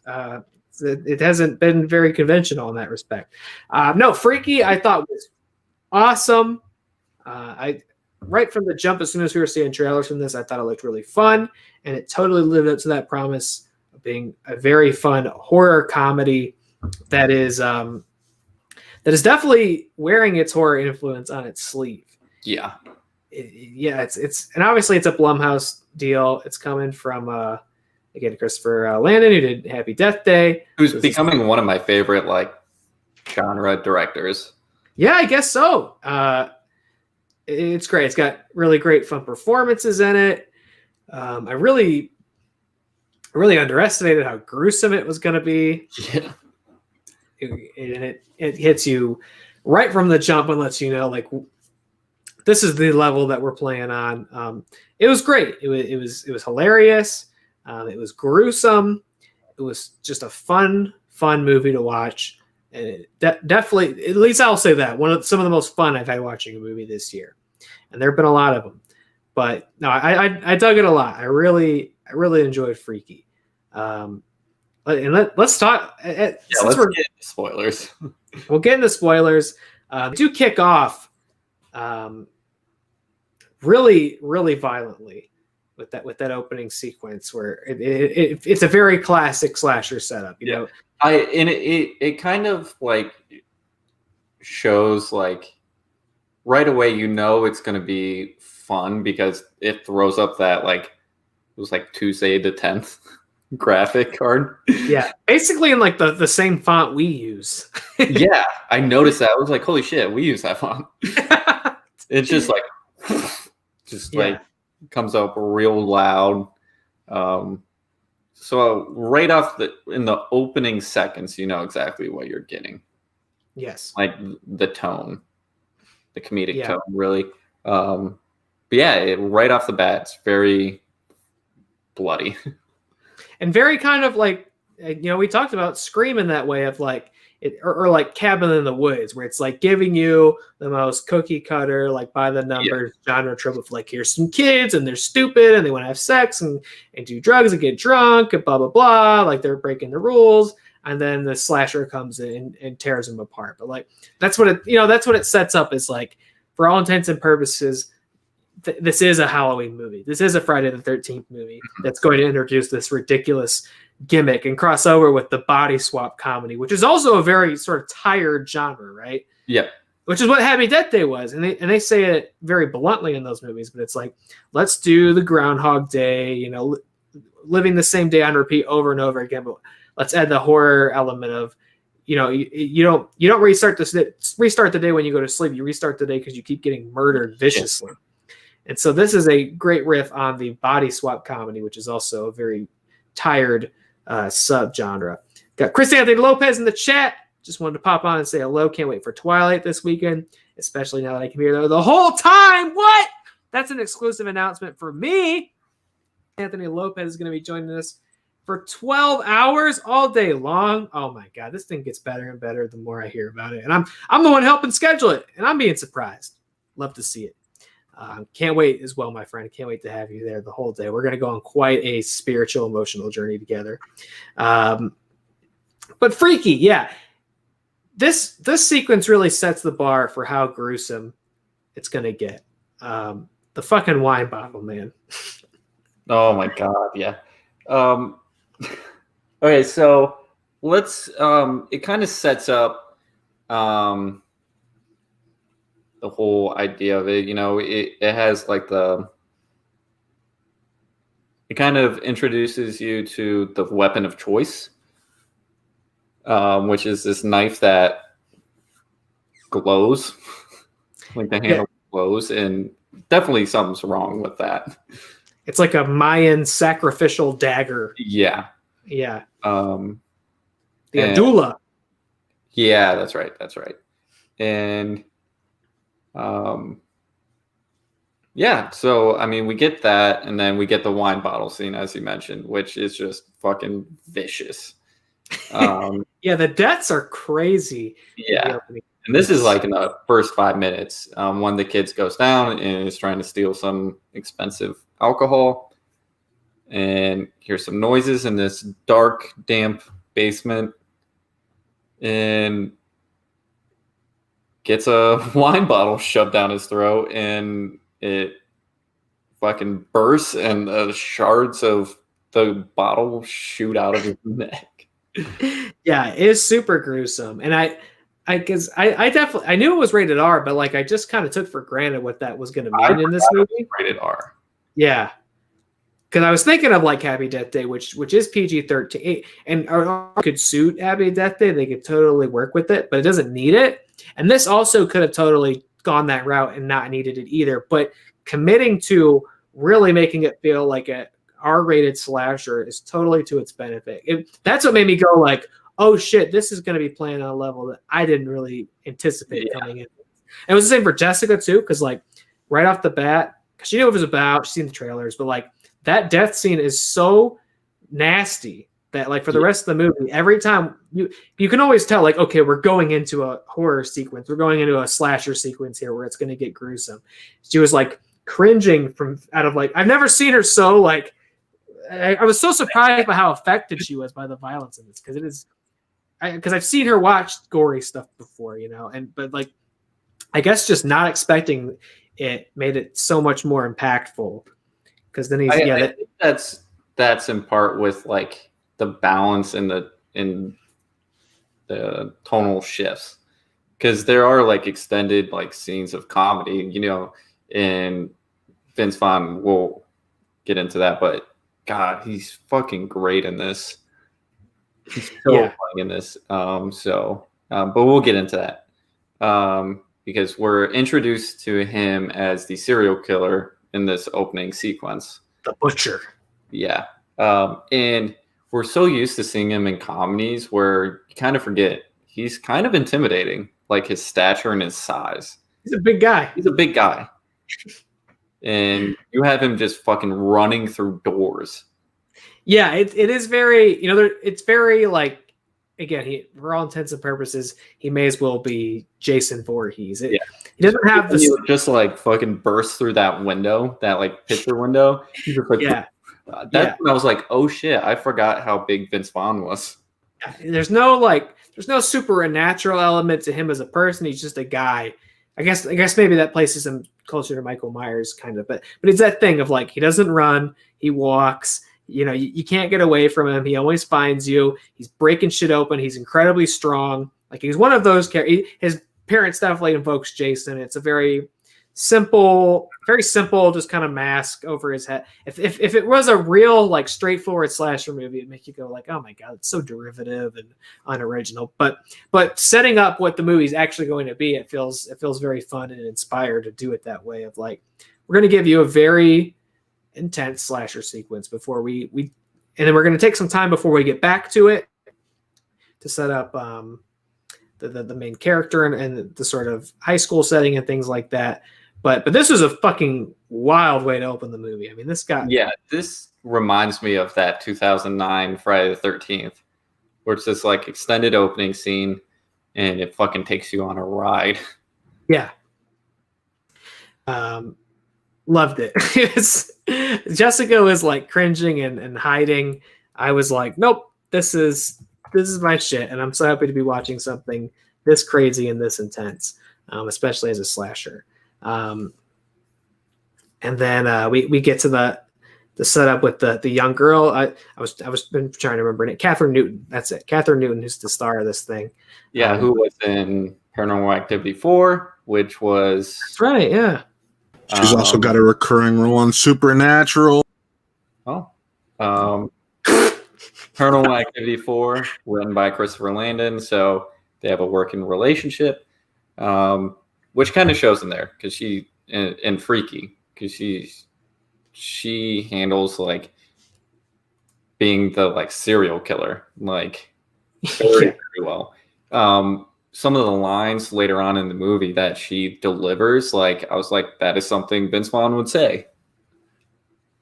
Like, she was fantastic as well. The two leads, Vince Vaughn and her, just so good. Yeah, the performances, because they're both pulling double duty, so to speak. They got to be. Yeah. They both have to play a menacing serial killer, and they both have to play a teenage girl in high school. Yeah, and the gimmick of grown man pretending to be a teenage girl should be so tired to me. I should not think this is funny anymore, because it's been done a couple different ways over the years. Like, the last time I really think of it is Jack Black and the Jumanji movies. Yeah. But like, that shit played so well for me. I thought that was like the best thing of those movies is Jack Black. And again, in this, I should be rolling my eye. It's pretty fucking funny to see Vince Vaughn pretend to be a high school girl. He does a great job.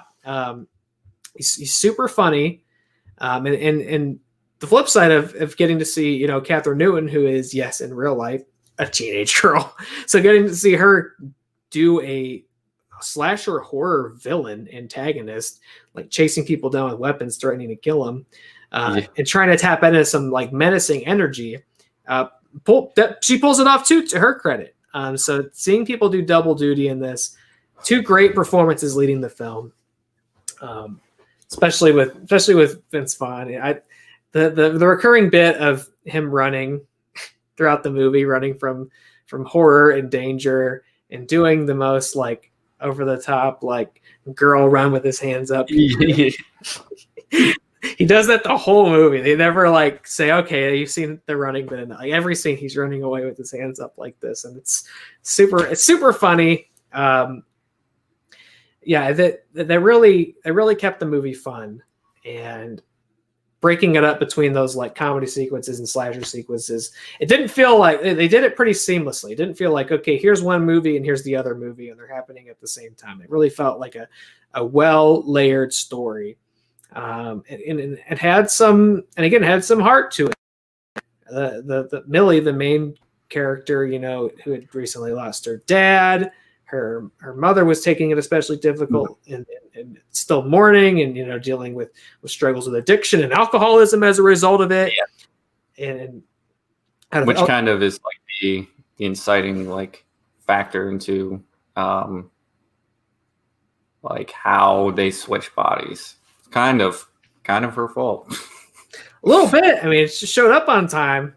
She said, "Yeah, I'm gonna pick you up," because her character, the girl's character, is kind of like a social outcast. Gets bullied by everybody. Which that part I didn't really buy so much of. Like that felt like such a high school movie thing of like, look at this fucking nerd. Nobody parent, ha ha ha. And it's like, I don't know. She looks like a pretty person. Like, what do you like? You know what I mean? Like, she looks like a movie star to me. I don't know what you guys are talking about, but I guess that's movies. I guess what are you gonna do? Yeah. So she's bullied by literally everybody. Is the school mascot. Yeah. So gets like stuff thrown at her. Just pretty fucked up shit. But yeah, the town is kind of on the lookout for this slasher, the butcher. And after the football game they're at, her mom said she was going to pick her up after the game. So she passes up a ride with her friends, which they were all really funny in this. I really like. But yeah, passes up the ride with them and is waiting for her mom, who we find out is passed out on the couch, drunk.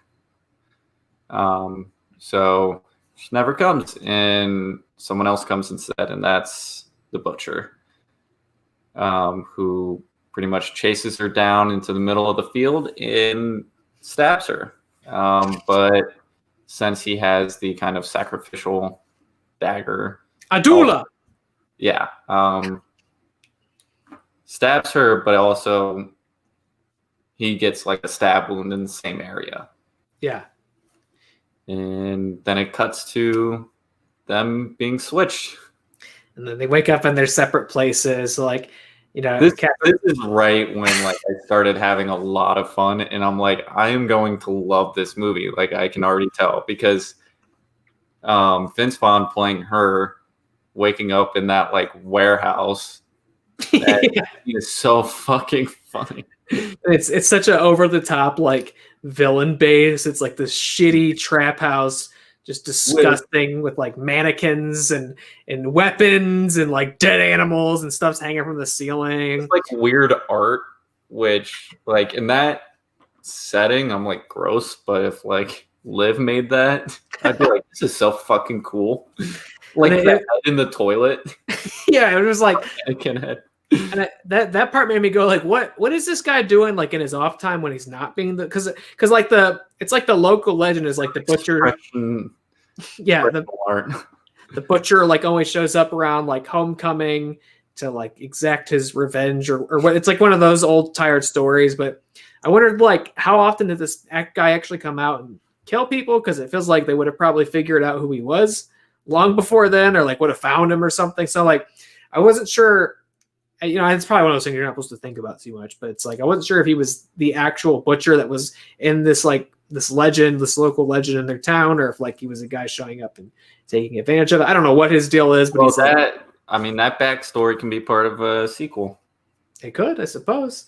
Who knows? But yeah, he's living in this like shit house, and old homeless man comes in and wants to buy drugs off of him. But that was it's the sequence of waking up and like being a young teenage girl like in this awful place and trying to figure it out, and like acclimating to being Vince Vaughn now and dealing with this homeless. It's great, hilarious. That's when you really see him, kick in that performance.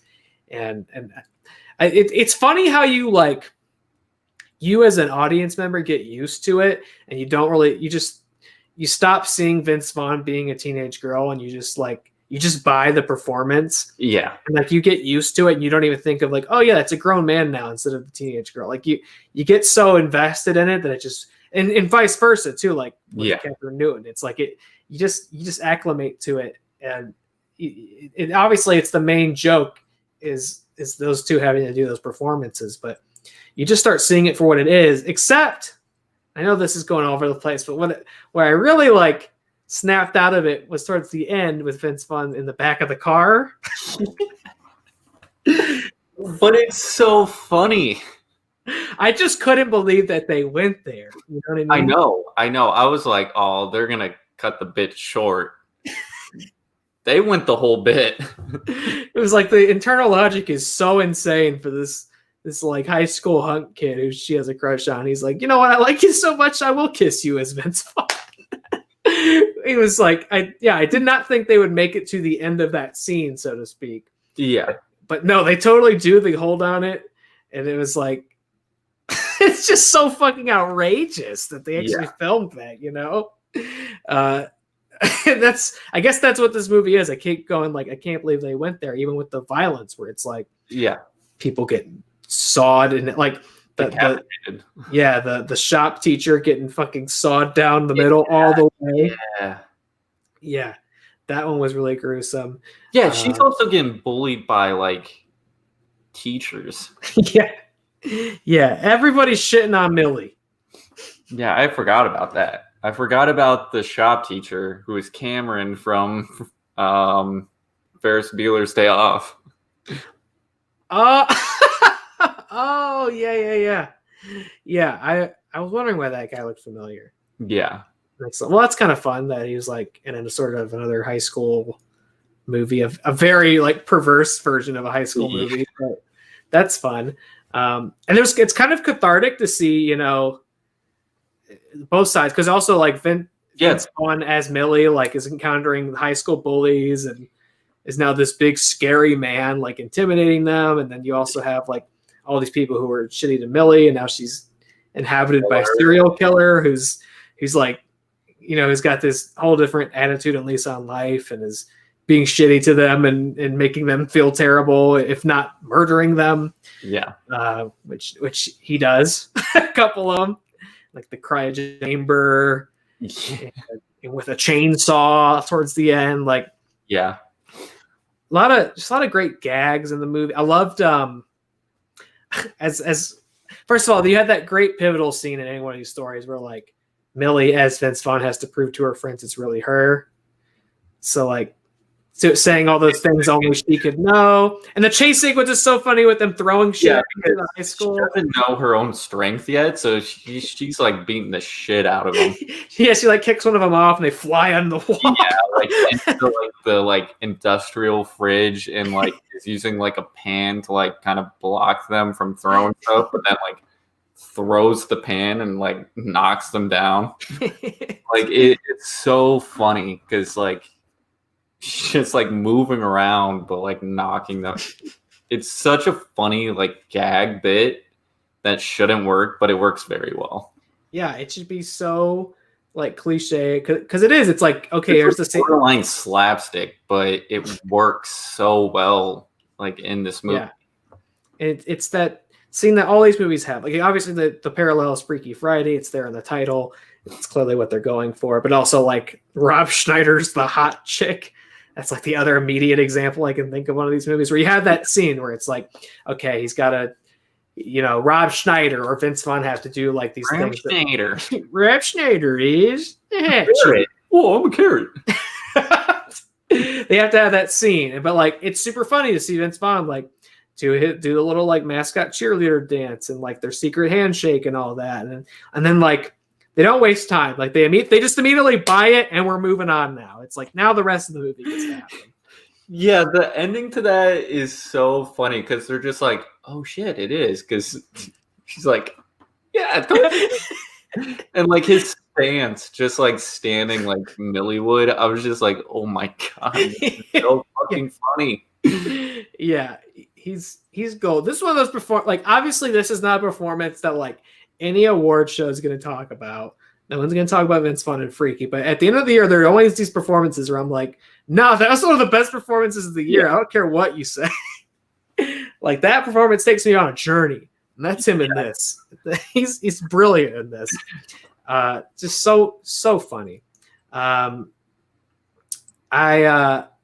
then we get back to like on the other end is Catherine Newton's character as the butcher, who's like living amongst her family and going to school, and she's like very infatuated, like, and you keep wondering like when is she going to start killing people, and then just starts doing it at their school. Yeah. Yeah. Well, George, Rob Schneider's not in this movie. Yeah, and it's not similar to Rob Schneider's The Hot Chick. It's just that's what it can be compared to because it's kind of the same body, a grown man switching with a teenage girl. Yeah, it's only similar in premise. Again, it's Freaky Friday. Freaky is executed way better. Yeah, it's that, but it's the same thing. He always says Happy Death Day. That was Groundhog's Day, but horror. This is the body swap comedy, but horror. But also very funny at the same time. Wait, did I say Happy Death Day? I meant Freaky executed way better. No, you did. I was just saying as well. Okay. To draw a parallel, what that movie was doing with that comedy thing, this movie's doing with the body swap comedy. I'm sorry, George. I'm sorry I mentioned Rob Schneider. I'll try it. It's probably not the first time we've met. No, we talked about Hoobie Halloween, so obviously we mentioned it before. And I still recommend Hoobie Halloween. Great film. Hoobie Halloween's a riot. Does it make your top 10? It didn't make my top 10. Ooh, wow. Got to be some real winners in there then. Yeah, go ahead and check it out on my Twitter, which is right up there. Right up there. Check it out. So after, I'm trying to think. Oh, I was trying to think. There was the breakfast scene where she's kind of getting used to I guess Vince Vaughn in Millie's body, getting used to the new body. That's a really good scene. Picks up the butcher knife and is just standing over behind her sister who's a cop. Yeah. And her mom just walks by and takes the knife out of her hand. It's just shouldn't you be at school? I was just like, the fuck? Yeah. It takes its time to get to her killing people, but once she starts, she doesn't stop. Butcher just loves killing people. Yeah, because the first kill is the shop teacher. I think the first one's the girl in the cryogenic chamber. Okay. Yeah, and people also, the town's all worked up into a frenzy, not just because people are dying, but also because there's a little bit of a delay between their bodies getting swapped. They get she gets stabbed, she's herself for the rest of the night, and then when she wakes up, she's in Vince Vaughn's body. But, so she gets to go to the police station. Her sister's a police officer. Gives gives a witness testimony. They sketch out Vince Vaughn's face. Now the whole town knows this is what the butcher looks like. And then she wakes up and has to live as him the next day. So she's running around in public with her friends who are trying to keep a low profile, but also figure out how they're going to switch bodies back. And that's the gimmick that they figure out by having the Spanish teacher translate the inscription on the knife of you have to stab again, and within 24 hours, it also changes permanent. So it's a race to get the knife out of the evidence lockup, and then find Millie's body again, so they can stab it again and do the reversal. So that's her friends are trying to help her make the reversal, and they have, but the whole town, every time they go anywhere, sees them, and oh fuck, it's the butcher. So they go to a party city. Store with party supplies. This is so good. Rogers Halloween mask. Yeah, they help him keep a low profile. He runs around in a rubber Halloween mask. Oh my god! And he's running into stuff and people not being used to a bigger being in a bigger body, but also being covered by a rubber Halloween mask. just running into shit. Like, it's so slapstick, like silly shit, but it's so funny. Like, Yeah, the context of the movie. it's the kind of humor that's just like universal. Yeah. And not in a way where it's like the bar is so low. It's just like, come on, who doesn't think that shit's funny? It's just like it's so easy to just get. It's just funny all the way through. I love the dynamic again of like Vince Vaughn acting as a teenager, like hanging out with teenagers, so like talking the way they do with them. It shouldn't be funny, but it gets me the whole movie. Yeah. It's interesting because you're kind of cheering for both of them, because like you see Millie being bullied by all these people, and then they kind of get what they deserve in the end.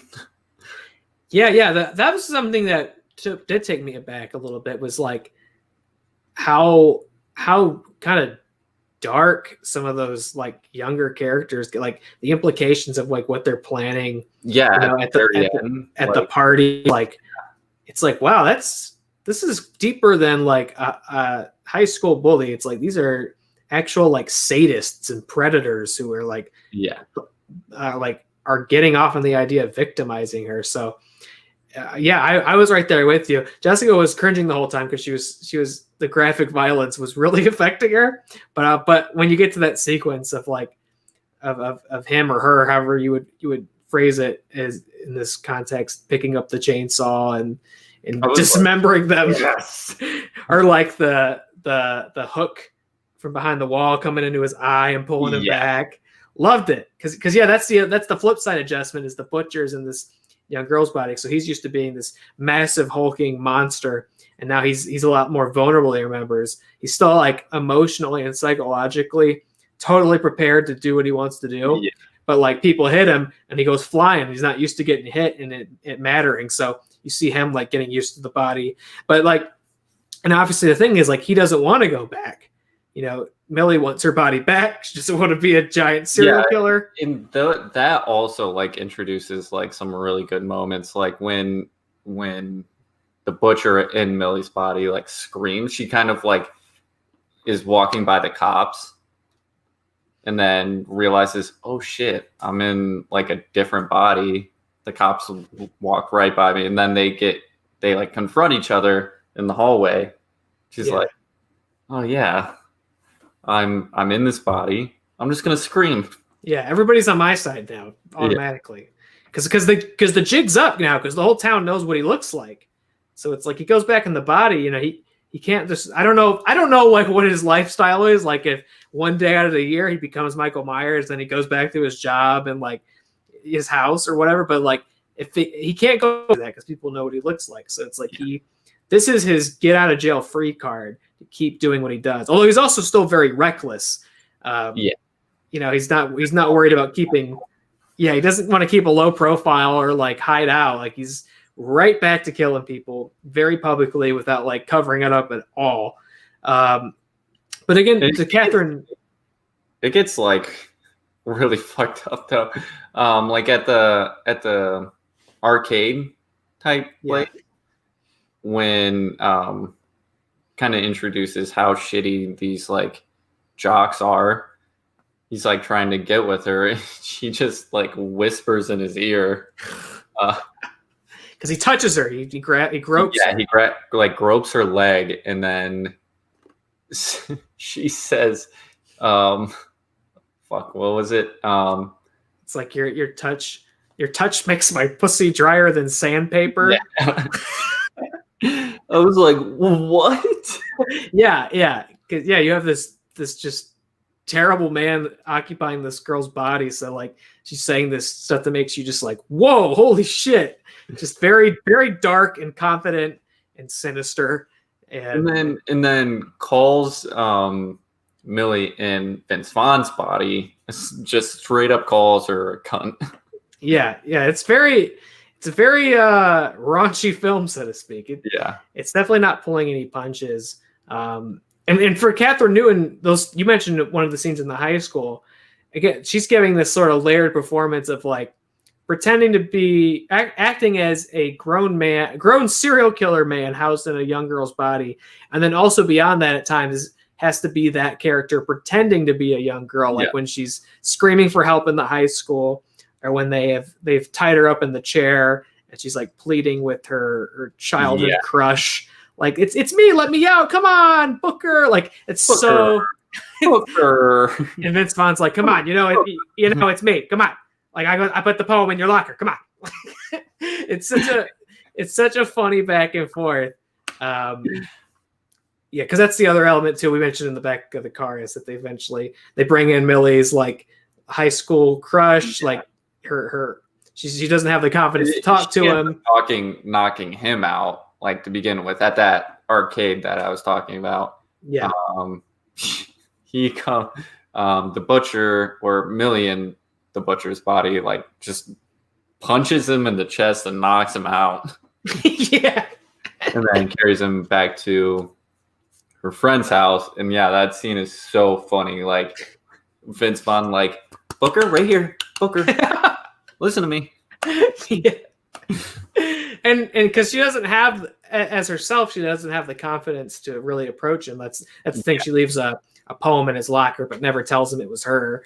And they don't really have any sort of interaction at all, other than apparently admiring each other from afar. But as being housed in the body of this grown man serial killer, and because of these outstanding circumstances, they do come together, and she does find the confidence, ability to share her feelings with him, and they get him on board this insane expedition of like, we've got to steal this ancient knife and reverse the ritual. But like that's when like their romance buds while she's living in Vince Vaughn's body. Which is so funny to watch unfold. And obviously it builds up finally to that moment in the car where they smooch. Which is just again, it's not often that I see something I'm like, I've never seen any shit like that before. But that was it. I was like, yeah, I can't believe I've never seen. I can't believe you had the audacity to actually put that together. And it was, I was in the drive-in, but I still feel like you could feel the entire, like, I don't know, yard of people going like, what? Like you could just feel the energy shift of people being like, no way. Like it's definitely a scene people would talk about. So yeah, they do the whole heist. So they get the knife out. They've got to distract like Millie's sister. But they get the knife, and like again the police are inadvertently helping the butcher because they're looking for Vince Vaughn, but they're protecting Millie, but it's really the butcher. So it's like they can't get ahead of this thing because the world's trying to kill the butcher, but they don't know that the reversals happen. But they get I was saying it now, I forget it. The Adula, is that it? Adula. Okay, I was more and then I forgot. Adula. So yeah, they get it, and there's like the whole huge part, which is such a like high school movie thing of like, it always cracks me up. This like impossible party. It's like, where do you kids get all this stuff at? There's like DJ booth and all these amazing like light fixtures, and so many people are there, and it's like, how'd you kids square this together? But the butcher Millie tricks all these kids into having, because homecoming gets canceled because the town's all in a frenzy and everybody's scared, kids are dying. So they throw their own homecoming at wherever he was living in some shithole. And now it's like, okay, they're in his playground and he's just going to kill as many kids as he possibly can. Because he can get so close to him too, because they just think because Millie's become also this like popular girl overnight because she's like so confident, so forward, and like you can't fuck with her. And she's also quickly murdering people without anybody noticing. But like now this feels like this is a buffet for this guy. He's like, I can kill as many kids as I want. They're all here. And so it's the race against time to complete the reversal of the ritual. And yeah, you have like the kids getting chopped up with the chainsaw. Yeah. And they have that whole little battle finally, which is, again, the roles are reversed because like one of them's a serial killer, but it's physically in a weaker body, a disadvantaged body, but has the drive to kill. And then you have Vince Vaughn, who's like physically gonna be, have the advantage but doesn't have the drive to kill. So it's a really funny back and forth dynamic of them both being like ill-equipped to do this. But great, more of that great physical comedy. Did you also call right away that whole thing with like the kid and the stopwatch? Like I said it 5 minutes ahead. Did you like immediately figure that out? Nope, I did not. When it happened and it went off and like she started laughing, I was like, "Oh fuck!" What's gonna happen? And then I was like, "Ah." Yeah, it was one of those things where it was like it felt like they really took time to say like I set my alarm 5 minutes ahead. So it's just like they really took the time to have that detail in for some reason. I was like, that's got to come up again later. So when they put the watch on, I'm like, they're gonna fake out. I just got so into the movie, like because that was like towards the beginning when she was being bullied by the fucking shop teacher. Yeah, that's true. And I was like, like he's like trying to be sweet to her, that giving her like tips on how to come to class on time. Yeah, completely forgot about it because I was so engrossed in everything else happening. Yeah, from that point on, that I like completely forgot about it until they actually like mentioned it, and I was like, "Oh fuck, that's right." Yeah, and then so of course they obviously do get to reverse it. They stab him. They switch bodies, and he gets up, and then the police show up, and the butcher's in his own body, and they shoot him a bunch of times. And I thought the movie obviously was going to be over right there. You have like. Millie in her own body, she finally gets to actually have a sweet moment with Booker, whose name I only remember because of that's Booker. Like that. That's how I can remember his name so well. But they have a sweet moment and everything's back to normal. I thought the movie was for sure over, but then you have like a whole nother 10-minute, like very traditional. Did you think that was too much? Because I was kind of like, man, we're going back to this again. Like I was very satisfied with it being over. And I was like, I wasn't sure about having more. It felt like we did it all. How'd you feel about like the last couple of minutes? I enjoyed it. Cause she kind of, she was taken over by this character, was in her body. And so, I mean, from the very beginning, she was stabbed by him and then had her body taken over by him. So we never got that dynamic of her overcoming him. Right. So it was kind of like a cherry on top to see that. Yeah, I guess you kind of open up very traditional slasher and you get to kind of close it very traditional slasher. Yeah. It's true. We never see, Millie as herself battling except for that thing on the high when they first meet each other on the football field. But you don't get that traditional horror sequence of the two of them battling each other. You only get the crazy heightened version of it where they're in each other's bodies. So I guess, yeah. And you also, her family gets in on it. So it felt very Halloween 2018 to me. Yeah. But it was, three of them. I thought it was like a cathartic moment. Like I was very happy with it. I was like, yes. Yeah. And I guess it is nice to actually have Millie be the one to finally beat the butcher at the end. And it is also a very good slasher trope thing. If he gets shot like 5 times, and there's nothing supernatural about him. He's just some guy, but somehow he wakes up and breaks out of the ambulance and comes and finds them, and it's perfectly fine because he's a super movie slasher. But yeah, I guess I wasn't sure when I was watching. I was like, man, I feel like you really cleanly ended that. I was like, we got a couple more minutes. I don't know. Maybe could have cut that out, but. It is for the sake of like horror homage and wearing its influence. Yeah, I mean, it does exactly what Scream does. Yeah. It plays with those tropes. Yeah. It's like a very throwback 80s slasher Disney movie almost. Yeah, it's your John Hughes coming of age meets, Jason Voorhees. It's, obviously it's Freaky Friday, it's Friday the 13th. It's smashed together into one movie, and it's great. It's a lot of fun. But that's why at the end, I'm like, this really doesn't lend itself to there being more. I mean, he's very dead. Yeah. And it would feel. I hope he's not. I mean, in terms of, I want to see Vince Vaughn do this again. Yeah. I guess. I think Vince Vaughn stood out the most for me. I thought, I just smiled during this whole movie. It was so much fun. Yeah, it's a blast. Very, very rewatchable, by the way. I can't. Yeah, that's why I put it so high on my list, because I can see, because I throw Scream on just like whenever. So I'll be like, yeah, I'm gonna throw Scream on. Yeah. This is gonna be the same way. Yeah. I'm gonna be like, I just want to watch Freaky. Yeah. It's one of those rewatchable, just enjoyable movies. Yeah, it's just light. Well, I don't know if it's light. I guess that's not the right word to use. It's very, very gruesome and violent and explicit and very R-rated. But it's sweet and it's fun. Yes, it doesn't take me mentally to like a dark place. Yeah, It's like weird calling a very violent and bloody horror movie sweet. That's the magic of it. Yeah, it was the same thing with Happy Death Day, where it was like, and a credit to the Jessica Roth's performance. I'm not sure how you would say the last name, but she's so good in that, and she's so charismatic in that, and making that character really three-dimensional and really play in a way that doesn't feel cliche and that you care about makes that movie so good. And this one does the same thing of having strong characters. I credit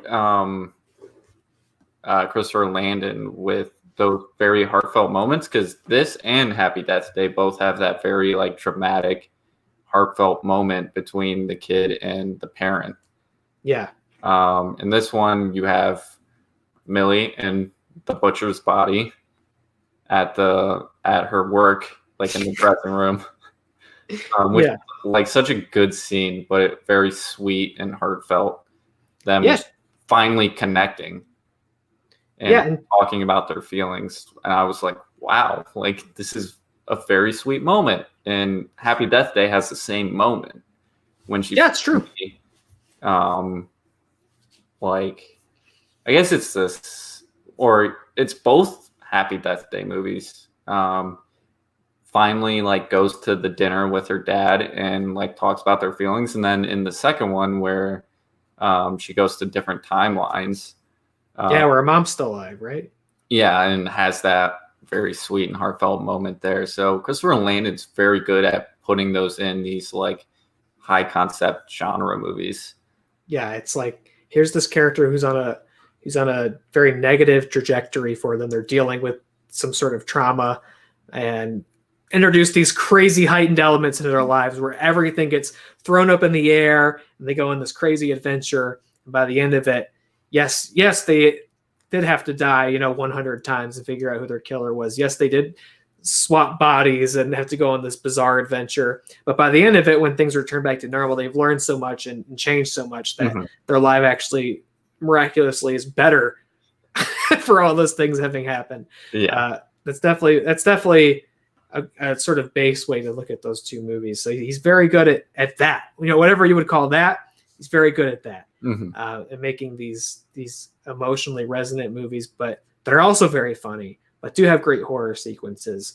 He's definitely, Christopher Landon definitely is, with this, solidified it like this is a director to watch, and definitely I think one of those sort of Blumhouse torchbearers now, where it's like I'm excited he has that reputation and that relationship there, because that you get the sense that he can continue getting interesting stuff made there, and maybe that is Freaky / Happy Death Day. I mean, Happy Death Day is so weird and crazy. I mean, we've established now that like magic exists and like there's a multiverse. If these movies take place in the same world, I mean, I guess there's an avenue there. Well, I mean, in Happy Death Day 2, we've introduced the theory of like the multiverse. Yeah. And the title could be Freaky Death Day. Yeah. And having the theory of the multiverse can also bring back Vince Vaughn. You could pop up that baby mask and Vince Vaughn's underneath. Yeah. Something like that. You can bring back all of the characters in both movies. Like I now that I'm thinking about it, it can definitely work. And if there's anybody who can make it happen and make it enjoyable and fun, it's Christopher Landon. They just have to find some reasonable way that, for some reason, Vince Vaughn's a teenage girl again, because so much of what makes this wonderful is that him being, So I don't know. They have to find some roundabout way to do it. But maybe he stabs Jessica Roth. Oh, she's more like this, like confident and like takes no shit kind of character. Yeah. So it would introduce a whole new dynamic for Vince Vaughn to play with, which could be really funny. Yeah. There's something in there. I would trust their ability to figure it out. And it must be not too far out of reason if Christopher Landon's publicly sort of speculated that. I don't know if that's They're definitely in the same universe. He said they're definitely in the same universe. Yeah. And a crossover is very likely. So he probably has that on the back burner after Paranormal Activity, but true, he's got to do that too. Maybe that factors in. I don't know. I'm on board either way. I'm on board for whatever he does next because this was so fucking good. Connor, how many Adulas do you give this film? I give it 4.5. 4.5. Wow, you really fucking loved this thing, yes, man. I do. How many Adulas am I putting in the shoulder on this one? I don't know. It's definitely. I always knew it was at least 3.5 Adulas. It's just a question of like, am I getting a 4? Am I hitting 4? Should I put 4 in? It's 4. It's 4. Because you even said it yourself. You would watch this again. Like rewatchability. And I'm happy that this is coming to VOD so soon because I would love to just buy this movie. Yeah, I don't know it when it comes out on VOD because I will rewatch it over and over again. Yeah, I don't know if they're planning on just having it be a rental for a while, but if it's like rent or buy, I'll buy this thing. Yeah, because I'll for sure I want to watch it again like soon. And this is something I left the theater. I was like, I cannot wait to see that again. Yeah, and we're obviously not really in a time right now where it's easy to just be like, well, I'll go back and watch it again. Like it's hard to do that right now. So I would definitely buy this and own this because Happy Death Day was the same thing. Like I've watched that and I'm not someone who rewatches movies a lot. Yeah, same. So, like I watch so many movies, it's hard for me to go back and rewatch a movie because I'm like, oh, this movie's coming out.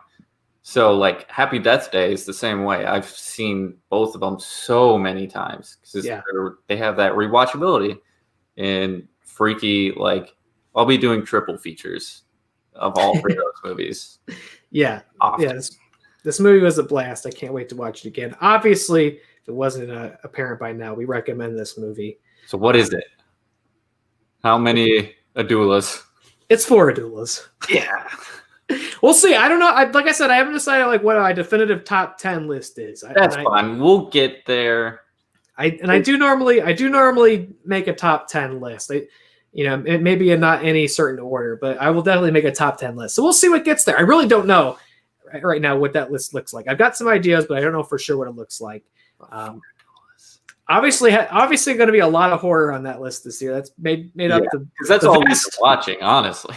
That's really all I've not managed to get outside of horror, which is I don't have a problem with living inside of horror, but I watch other stuff too. Typically, that's just not the year we've been having, but.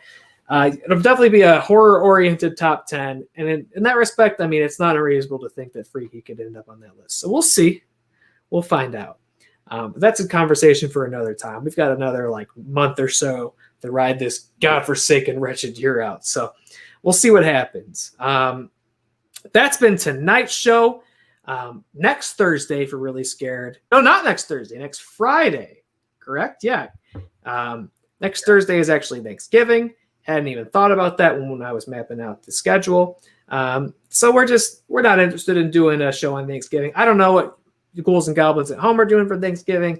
I don't know what's smart or well advised to do this year at Thanksgiving. But we're not going to be podcasting tonight, so we're going to be doing it the following Friday, which will be Black Friday. We'll be doing our book club episode. No movie, just book club. Maybe some horror movie news.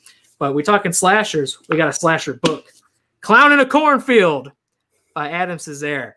I probably read this one faster than any book we've ever done on the book club before. I tore through this thing so fast. And I'm very excited to talk about Clown in a Cornfield next Friday on Really Scared. Obviously before then, got a little something else coming up. I'll say it again. November 21st, the all-day Twilight Marathon watch-along live stream, raising money for the National Bail Fund Network, running from 12 p.m. to 12 a.m. We've got special guests. We've got surprises. Apparently, Chris Anthony Lopez will be joining us the whole day, which is a great development to learn. I said it at the top of the show, but I'll say it again. We've got a couple special guests. Hopefully more will be announced tomorrow. But we've also got Colin Morris of the Ultimate Schmodown Show joining us for a bulk majority of the day in the stream. Winston Marshall of SEN, of Schmodown fame, of Blurds in the Hood, streaming on Twitch as well. Can't wait to have Winston join us. We're going to have somebody, I don't know, what's their name? Lisa Howard from Twilight Saga Breaking Dawn Part 2.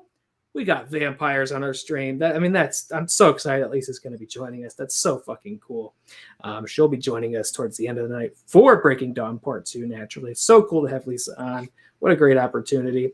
Friend of the show, great Twitch streamer, Kayla Marie T is going to be joining us at some point on the 21st as well. So we've got a whole cast of characters coming to hang out with us. We've got surprises. We're going to be singing songs. We're going to be eating weird stuff. We're going to be drinking weird stuff.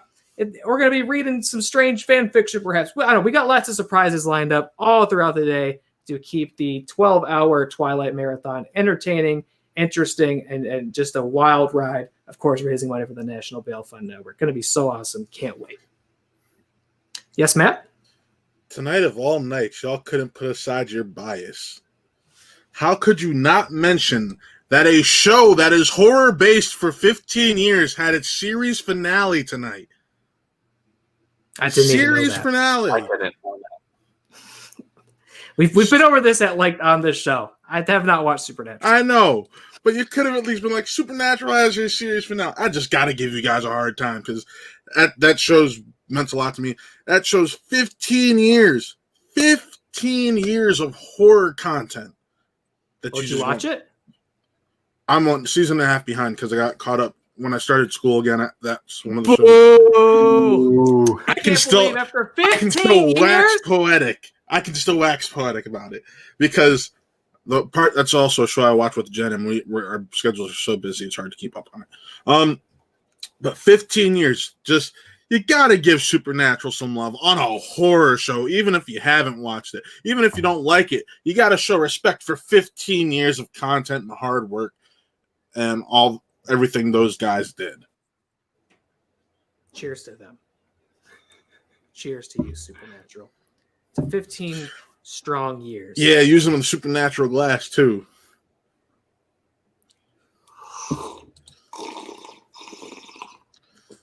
Adula! God damn, this wine is strong. And I'll Oh, Coppola, Adula. I'll give Supernatural a shot one day when my life isn't quite as busy and chaotic. That's right, George Christmas Ale. Happy Gorilla Days coming soon. Ghouls and Goblins, thank you so much for watching. I'm sorry, George. I've not had that experience with the Christmas Ale before. Might have to get that from you. I've just had one Christmas Ale. I've learned that lesson before. One'll do you. We got pickles on the stream. You love to see it. Yeah, you've seen Waffles many times. But the cat that's not going to kill Connor. Yeah, she's a sweetheart. After the dark, chaotic energy of pickles. We put up our Christmas tree, and not even like 24 hours later, it was the same night. Waffles tore down pretty much all of the bulbs, broke one of them. So he doesn't like Christmas trees, apparently. So yeah, he's this one just chills under it. She's a model kitten. That fucking asshole. That feels like it adds credence to the theory that Waffles is the Antichrist. He is. Okay, George, humble bragging in the chat. Like, I went to Francis Ford Coppola's vineyard, saw his Oscars. Of course, he's not going to mention how Nick Cage sent him like 8 bottles of it. God damn it! That's the real story. I'm very jealous. That's a real with a note saying, "What a man!" Yeah, that's a really drunk right there. Kicking back with George, drinking some Coppola, talking about Nick Cage. There's a really drunk episode. Talking about all of his interviews throughout his career. Yeah, that'd be brilliant. We're just pitching that right here on the air. So now the pressure's on, George. Really drunk with George Thomas would be a treat to watch. Would be. Balls in his court. Connor would just be drinking vodkas and tonics all night. So No, I would be drinking. well, you remember. I remember. Your guest picks the drink. That's true. Oh, George is the vodka tonic guy. Yep. I don't think I've ever had a vodka tonic, so Try something new. yeah. Ghouls and Goblins, thank you for watching live. If you watched live, thank you for listening. If you listened afterwards, make sure to follow us on twitch.tv/what_real podcasts. Make sure to head on over to wretchedapparel.com using coupon code really scared for 10% off your purchase. Get a hoodie as beautiful as this one. They've got more great artwork on the way. Can't wait to see it. Those are the two top ways to support this show. And again, make sure November 21st you come back and hang out with us for 12 hours on this stream. Special guests, surprises, and raising money for a fantastic cause, the National Bail Fund Network. We'll see you Saturday. Sorry, vodka and soda. Oh, yeah. I enjoy good vodka and Sprite. Vodka and Sprite with George Thomas. Looking forward to that. And we'll see you next time. Stay spooky, ghouls and goblins. Hashtag Team Taylor. Hashtag Team Connor. Hashtag Team Taylor. Hashtag